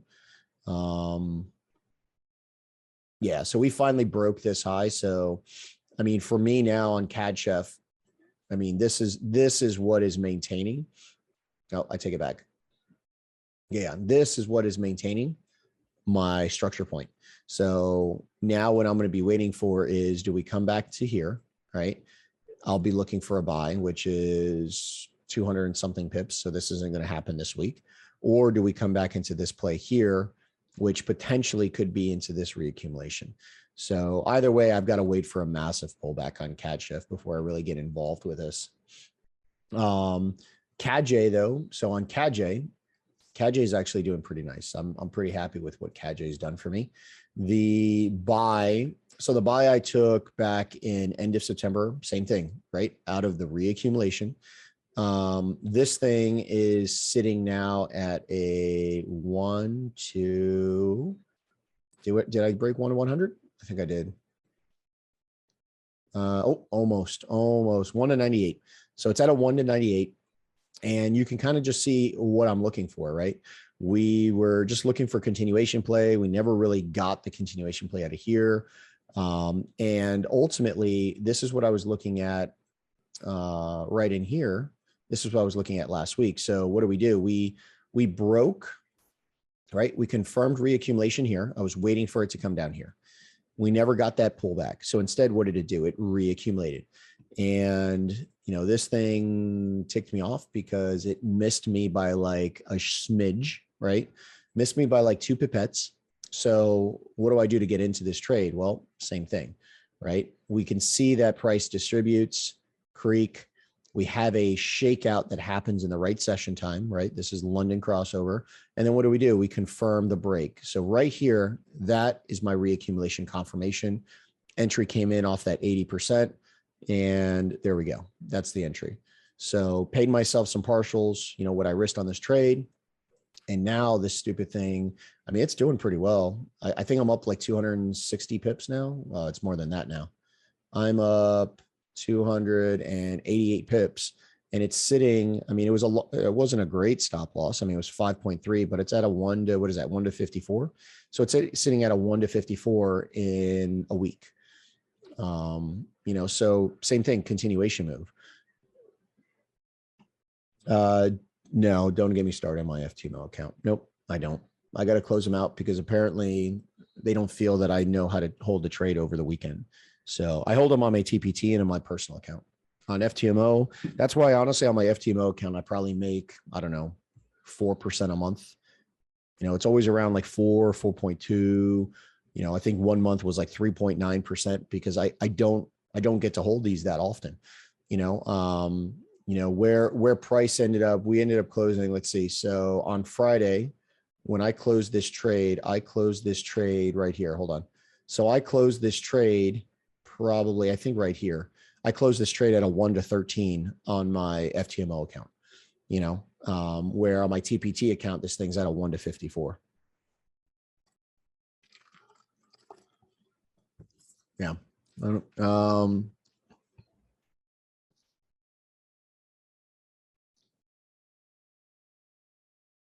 Yeah, I got you, bro. I got you. How long does it take for a schematic to play out? It depends on the time frame. You know, on a 1 minute, accumulation could potentially take you an hour and a half. A 1 hour. Hey, listen, if you're looking at a schematic on the hour, come back tomorrow. It's going to be like 16 to 24 hours. You know, yeah. I mean, that's something, one thing I really do is I look at, you know, I show when we're diving into some of these, you know, take a look at how long this schematic played out. I mean, just look at this reaccumulation, right? So the time it took from this distribution to start to where I confirmed my entry, right, took 18 hours. And then after it confirmed, it took another hour and 45 minutes for it to even come to my entry. So yeah. You took the reduced risk on CAD. Oh, I got you. Yeah. How much risk do I use? What on my, I risk 0.25% on everything. Well, 0.25%'s the most I risk on everything. So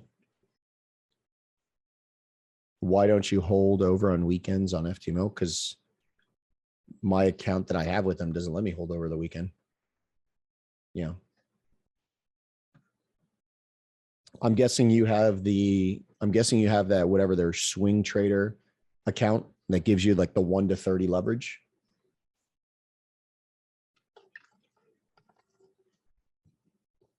Yeah, I couldn't use that.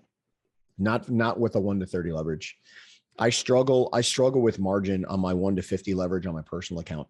So, yeah, I would only be able to take one trade at a time. You know, I wouldn't be able to hold them because most of them don't allow, well, not that they don't allow, they don't reduce your margin requirement even when you're in profit. So yeah, I wouldn't be able to use it. I'd be holding one trade at a time, and that just doesn't work for me. So, if continuation move doesn't play out, just wait for price to come back to structure. Yes. Yeah. So in a trending market, there's only two ways I'm going to get into the trade. It gives me the pullback, or it plays the continuation move. That's pretty much it. So I'm going to play reaccumulations in a bullish market. I'm going to play reaccumulations until it stops me out and breaks order flow. And at that point, I'll wait for it to come back into structure. So good. Awesome. I'm glad it makes sense. So yeah, so on CAD, I mean, geez, so you can kind of see what I was looking at today. Like this was this morning. I was kind of looking at this. Most of your trades are Programmed or no, I could tell you, I probably have market executed 3 times this year. Most of them are all limit orders. I'll tell you, every time I try to market execute on something, I always get filled at a crappy price. So yeah. Um, So yeah, I'll tell you this. This is where I'd be looking for tomorrow on CAD-J. I'm looking in here. So we have a reaccumulation, right? So we have a reaccumulation, and let's just see if I can find confluence.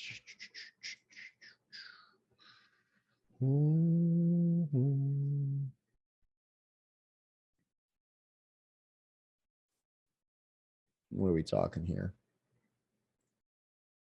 13 pips. Yeah, I mean, so this is an example, like, so if market came down right now and I was looking for this entry, is this enough for a 1 to 10? And it's not. So I wouldn't be able to take this now. If we go a little higher and I have a target at this high, all right, but I don't know. Something tells me that there's an entry in there. Something tells me, but you have a smaller reaccumulation that happens here during New York session, that this move right here kind of gives me a reason to look tomorrow morning for price to come in here and give me an accumulation, because this was the cause of our break. So yeah, CAD-J, I'm looking for buys. It's just a matter of the price action once we get there. But whatever happened this morning during New York. Oh geez, look at this. Looky.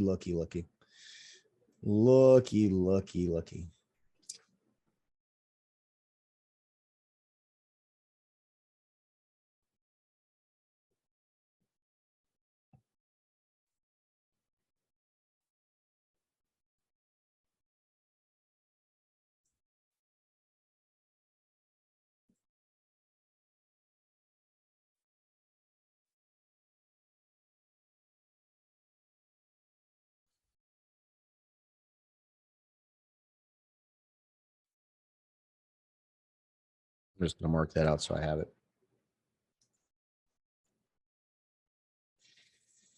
Alrighty. Can you see BTC? Yeah, I'll look at BTC in a second if I got time. So I take my entries from the 1 hour because of my job, so I can wait for the schematic on the 1 hour. I mean, you can. You may be waiting a while. I can't tell you the last time I saw an hour, like an intraday schematic. I think EG might have been the last one. Yeah, EG might have been the last one. You may be waiting a couple of weeks, you may be waiting a couple of weeks. All right. So anyway, CAD-J, I'm looking from up here. If tomorrow morning when I wake up, if we are in this neighborhood, yeah, I'll be looking for a schematic. I'll be looking for a schematic right here out of this reaccumulation, or I'll be looking down in here, right in there. That's ultimately what I'll be looking at. So, and I'll be playing the continuation move until it takes me out. Chef JPY, we talked about, right? Talked about it. Ideally, what I want to see now is I just want to see a new high, right? I want to see a new high, let this be a reaccumulation, do something like this, and I'll have this limit order set if we come back, right, to take this higher. Euro GBP. How many people are looking for buys on your Euro GBP? How many people? I know like Tom, a couple of the guys took sells last week out of here, man. It was a really nice little sell out of this, but without a doubt, I'm pretty confident in, I've labeled, I don't even know when I labeled it. I labeled it, I think when we were up here, but I'm pretty confident that this will be another redistribution. Every short I take, we were looking shorts here. Every short I take, I'm taking it down, breaking this low. So I'm continuing to look for the short on it. If you want a nice little price action to back test, my suggestion is give this a look. Thomas, one of the guys in the group, he's the one that brought it up. but this was just super clean. There was really nice little distro in here. And then this was just super, super clean. You could see it on the 1 minute. You don't even need a seconds time frame, but super clean redistribution that we just, obviously I missed a couple of positions here because it never came back up. But yeah, I mean, I'd be holding these for a good while until we break. And I mean, I don't even know what the profit on it is right now. It was at Friday close, it was at a 1 to 37. So now what I'm really looking at is I'm looking to see for a distribution like in here, right? This redistribution that caused the break, this one right here, this is what I'm looking for. I'm looking for price to come back in there. And, ideally, if we get it, great. And if not, I'm going to play the continuation move, right? So, right now where we're sitting at, there's really nothing for me to do until we get some kind of, indication supply coming into the market. And for me, that's going to happen right here. So out of curiosity, is there a private group? What do you mean a private group? Yeah, I mean, I just have a very small group in my Discord. So I have my personal Discord that, we kind of trade in the mornings. We do some training during the week and stuff like that.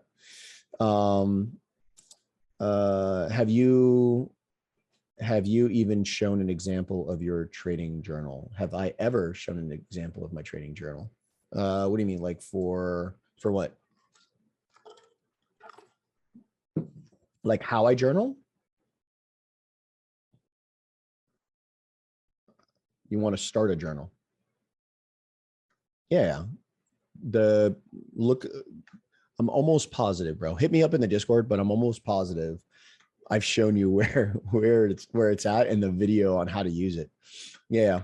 Just hit me up, bro. We'll look in the what's it under important stuff? Look under important stuff in the Discord and just go to pin messages and you'll see it. It's the last one. The last pin message.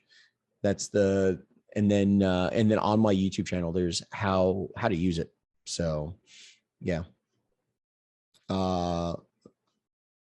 So yeah, you can join the public one. You can join the public Discord. It's on my YouTube channel. The link to the Aporia group's there. So, okay. So that's pretty much EG, right? I'm just looking to short this sucker. And we talked about EU, talked about GU, talked about NJ, talked about NU. So UCAD's a good one, right? So UCAD, right? When we look at what UCAD's done, and if you look at it from this aspect here, right? We're right here, right? We're right here in this leg. So you got it, bro. You got it. And our next Zoom call, bro, I'll watch the video on YouTube. Just type in like trade journal. And you'll see that video is probably like a year old now, but it's still the basics and I'll go through, I'll show you how to do it, bro. It's all good. So we know that we're here, right? We know that we are in this leg and we know that we came, right? If we measured this push down, we came right to the 80%. So already, for me, this is telling me we should be looking for buys. Now, one of the things that you got to look at is, okay, so yeah, we're in a bullish market. However, because of this break right here, we are in bearish order flow on this time frame, right? So because we're in that bearish order flow, I've got to be a little cognizant of how I'm looking at supply and demand. And if there's anything, hopefully I can get across, and hopefully maybe this will give you like one of those aha moments. So yeah, we have a really clean accumulation, right? Really clean accumulation here. I don't want us to come down there yet, right? I do not want us to come here. Instead, what I want is I want us to continue in this bullish movement, right? So what we have in this, right? I'm anticipating this to be a reaccumulation. We have a distro.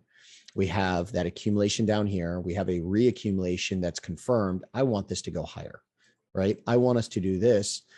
I do not want UCAD to come back down until we break this high, right? Until we break this high right here, I want this to shoot up. Now I'm okay with us coming down because now this accumulation is in this leg, right? That's what I want to see. More importantly, like, from, I would say in like the next 24 hours, what I want to see is this.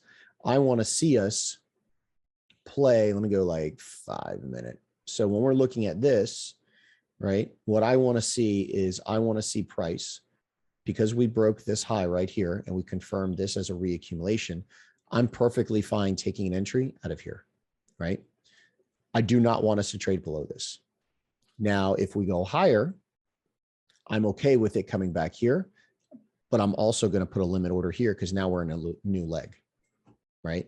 So this is like the scenarios that can play out that would invalidate or validate my trade, because yes, this is an important area, but it's only going to be an important area if we get price to get above here, up here, because now we have a new leg. If we don't get up there, then I don't want price to trade below this accumulation, because this accumulation is what has created the lowest form of order flow and has confirmed this as our market cycle, right? So that's kind of how I'm going to be tackling UCAD this week. In all of my targets, no matter what happens, I'm not looking for a sell, right? All of my targets are going to be to get up above the 129 mark. This is where I want to get. And then ultimately, if we end up getting up higher than this, now this becomes my structure point, right? Because now we go from here to here, back down to this, and we've made a new high. So this accumulation now holds structure. And, without a doubt, I'm setting a limit on it from that point. All right. Hopefully that kind of makes sense what I'm looking at with UCAD. With UCHEF, same thing. I'm looking for bullishness, right? Looking for that continuation move. I mean, I'm still holding all of these buys from down here, right? From January, I'm holding all of these. I don't even know how many pips in profit I am on this crap. I think I am almost at the 500 mark. Yeah. So all of these I'm still holding. I am still holding, what am I still holding? I'm still holding. So all of these, I'm holding this one in here, and I'm also holding, where is it at? I'm holding, and then I'm holding these in here. So I'm still holding quite a few of UCHEF positions. And you can kind of see the thought process here, right? Like what I wanted to see was I wanted to see this distribution turn into a reaccumulation. We come back, right? We mitigate somewhere down here. Well, we never saw a pullback. What we did do though is now we have a new structure point because of this break, right? Because of this break here, we have a new structure point. So what I'm going to be looking for is continuation move until we break order flow, right? So this morning, what we were looking at was this right here, right? You could see I was kind of looking for price to come here. We tapped into the 50%, and then what do we do? Well, once we tapped into the 50 and we made this new high, this order gets deleted because it's no longer of any value. Now I'm playing the most recent reaccumulation. This accumulation is what I'm playing because this is the cause of the break. So what I would be looking for, and what I am looking for, is I'm looking for price to come back into our spring, right? I'm looking for price to come back into this spring. You can already see I just marked it out, 80%, it's a 5.5 pip stop. That's all she wrote, right? And what's my target? Just getting up to these highs is a 1 to 10. That's all I needed. But just getting up to like Asian price action, that's already at a 1 to 17. I'm good with that. So I'll play that all day long. And I mean, that's pretty much it. I mean, just looking for that continuation move. Same thing with UJ, right? I mean, UJ, same thing, looking for the buys, right? Looking for the buys, all of these I've been waiting for buys.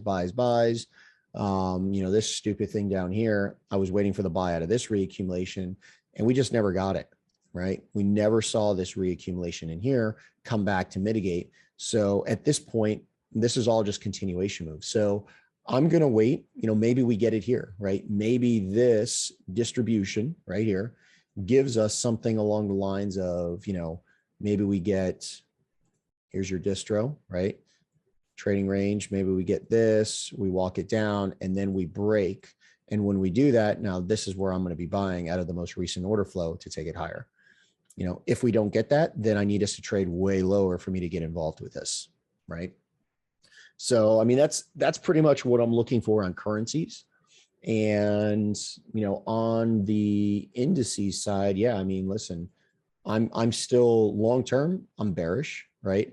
I don't know if you guys saw at 4 p.m. Eastern, these stupid things distributed, but yeah, I mean, you look at US 30 and I mean, we came very nicely into the 80%.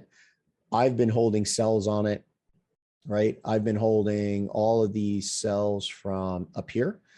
And yeah, I mean, it's a shame. I was looking at some shorts, but we never broke, right? This is what I wanted to see. I wanted to see this break for us to confirm this as a redistro.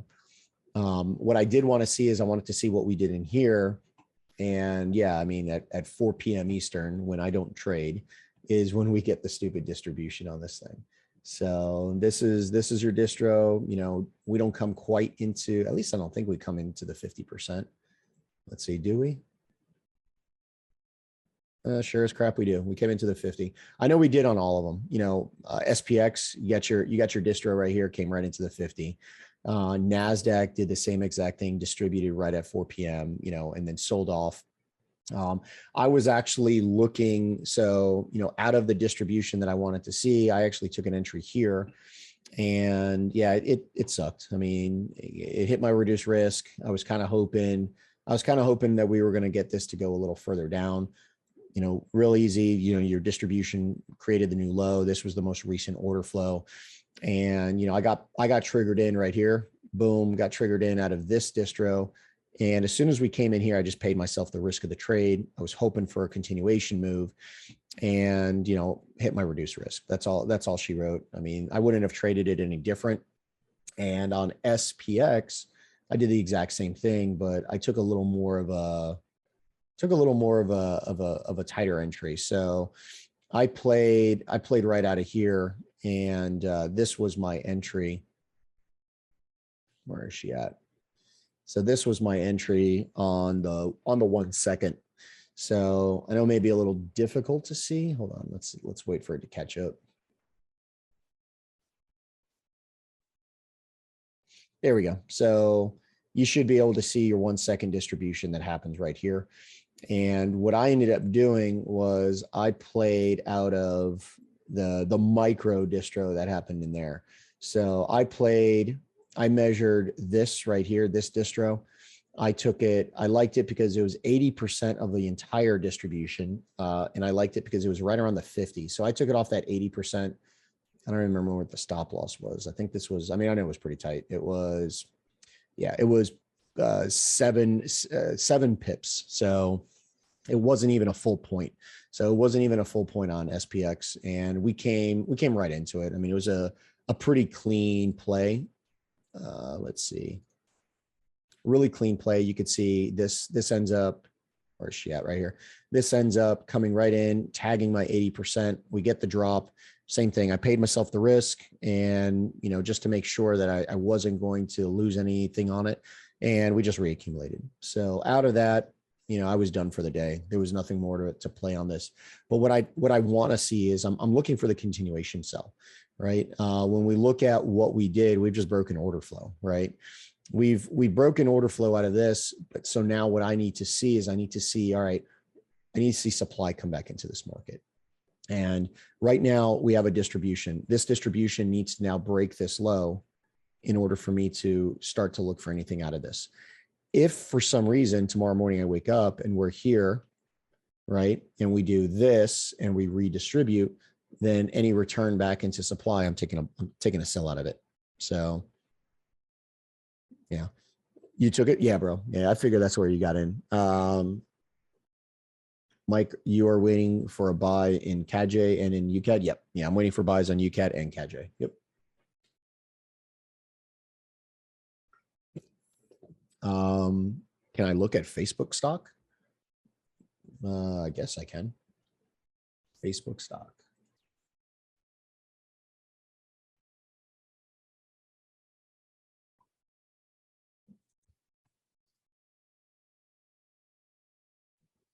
So let's see. Facebook stock. We are. So she reaccumulated here. I'm guessing she came into the 80%. I'm just going to spitball on it. Yeah, she came into the 80%. So we reaccumulated here. So, and then we expanded. So I'd be looking, I'm not looking. I'll tell you that. I'm not. I could care less about stocks right now because there's no real gain for me on it. But I would be looking for price to come into this area here, and that's where I'd be looking for that continuation play to the upside. Let me just see some. Yeah, I mean that's pretty much what I would look for. You know,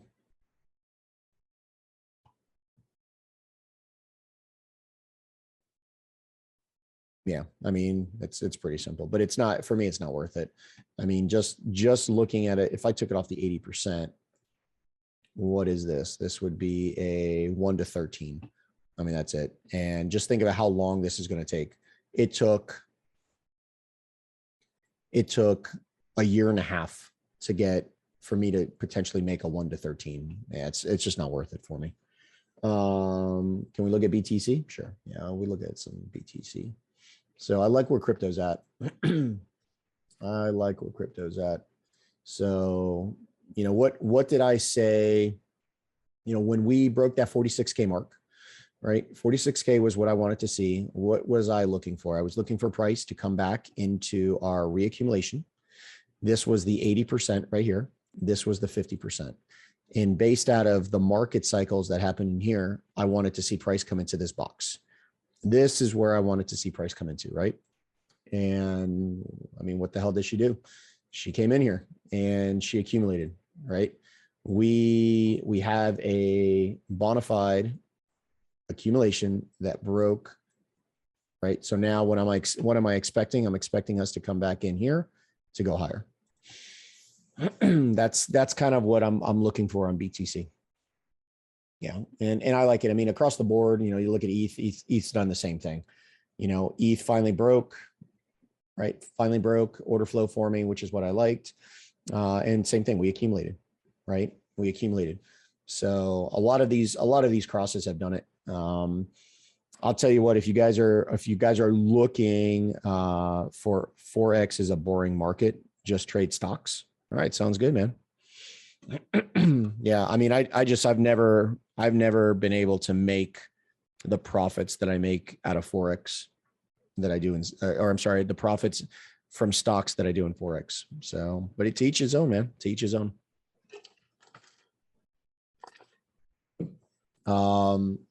Yeah, I mean, definitely I'm looking for those buys. I'll tell you this, if you guys are looking, Luna's one that I would definitely, if you're interested in diversifying your portfolio, I'd be looking at Luna. So we have, where's she at right here? So, I mean, I've been buying Luna off of just the continuation plays, right? Bought Luna here, bought Luna. I was trying to buy Luna in the pullback. We never got it. Bought Luna here, bought Luna here. And then I was just waiting for price to come back into my buy area. We fell just short, but we did respect the reaccumulation. So for me, I mean, this is what I'm looking at. I mean, I've got buy orders in cost dollar averaging. I'm buying in here. So if we come back in, I've got my alerts already set. I've got my buy orders already set on the exchanges that I'm trading it on. And, I'm going to be buying some Luna. The other one that I'll definitely tell you that I'm personally buying, right, is Cadena. So I'm actually trying to get a Cadena miner. They're a couple $1,000. So I'm waiting on finding the right price, but I'm 100%. I'm getting into Cadena. I've already been cost dollar averaging into Cadena to get Cadena back up to all-time highs, right? It's about a 500% increase, but I'm massively bullish on this. The partnerships that this is doing, if you don't know anything about it, definitely start reading it, read the white paper. The partnership between Flux and Cadena, I think, is probably going to catapult both of these projects into the top 25 by the end of the year.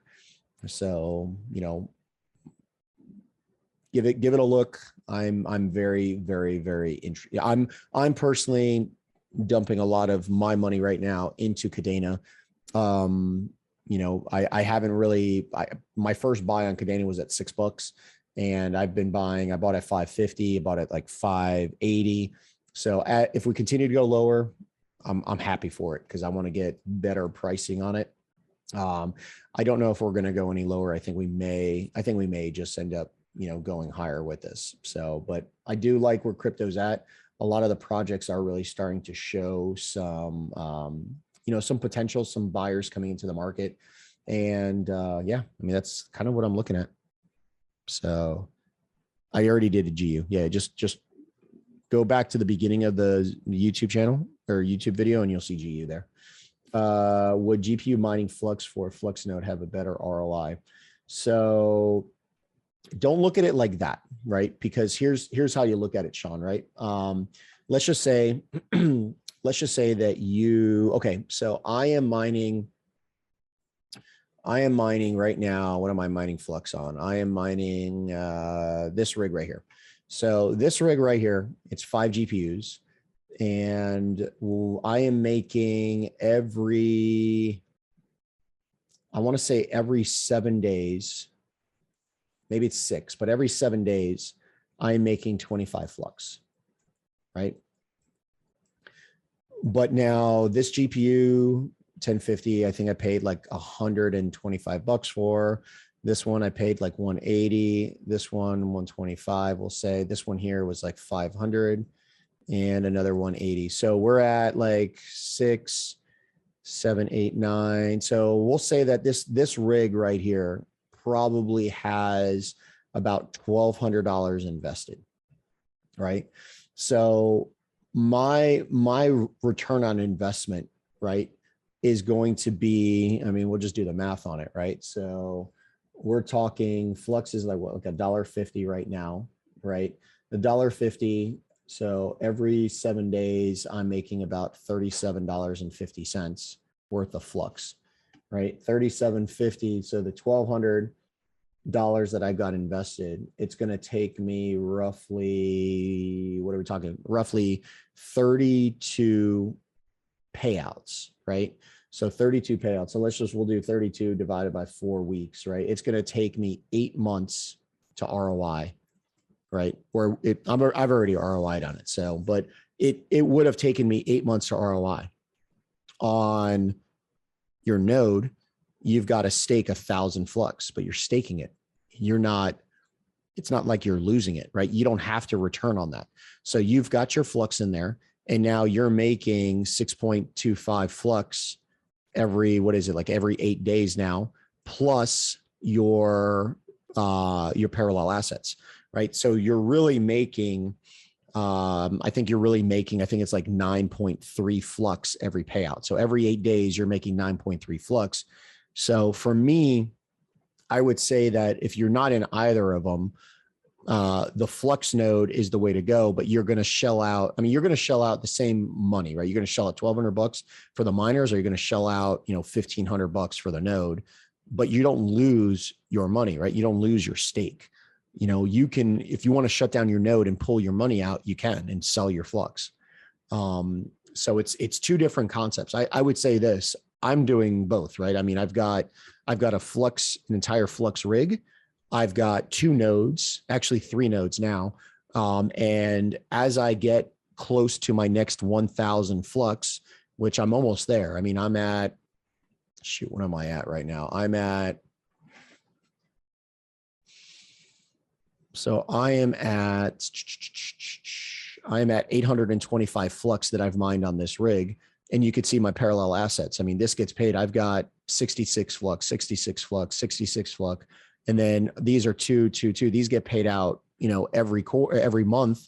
These eventually, when they come online, I'll get paid out. So when this hits 1,000 Flux, I'm going to do another node, and because I have no reason to sell my Flux. You guys remember when I was talking about Flux and I said, I'm buying Flux. What was it, like at 26 cents or something like that? When we were way the heck down here, and I said, I'm buying Flux way down in here. So actually, I think we got in lower than that. We got in at 16 cents. So, I mean, this thing has definitely catapulted into some really good profits, and I'm happy with it. All right, hold on. My bad. If you got a second, Mike, please check my SPX play posted, the chart above.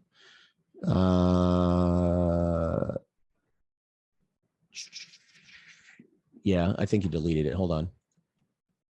You know what? Did you send me in Discord? I'll look at it. I didn't get the chance to look at everybody in the Discord, so I see you threw a PDF in there. I'll take a look at it, bro, and then I'll send it back to you later. Do you set stop loss on crypto when you trade it off an exchange? So yes and no. I will not put. So I'm not margin trading it, right? I'm investing in it on the exchange side. So what I do is, like, I give you an example, like on this Flux, right? So Flux, when we ended up getting this, 1,000, and this one was a 2,000% increase. What I ended up doing was I moved and I put in a sell order, right? So I had limit orders in here. And once we saw this skyrocket, what I ended up doing was I ended up moving and put a sell order for all of my coins at like 30 cents. Right. So that way I'm not going to lose any money. But yeah, I don't put stop losses in, cause for me, I don't mind the drawdown, cause I'm cost dollar averaging in. Yeah. But yeah, that's pretty much everything I'm looking at. Hopefully this made sense. Hopefully, you guys had some aha moments, and hopefully it makes, hopefully it helps you with your trading. So if there's anything else, hit me up in the Discord, and yeah, I'll catch everybody later. I'm going to go grab some a bite to eat and see what else is going on. But yeah, hopefully it was a good session. Hopefully you guys have a decent understanding of like what I look at, how I'm trading it. And yeah, I'll catch everybody later. You guys have a great one, and I'll post this as soon as it's done. I'll post it up.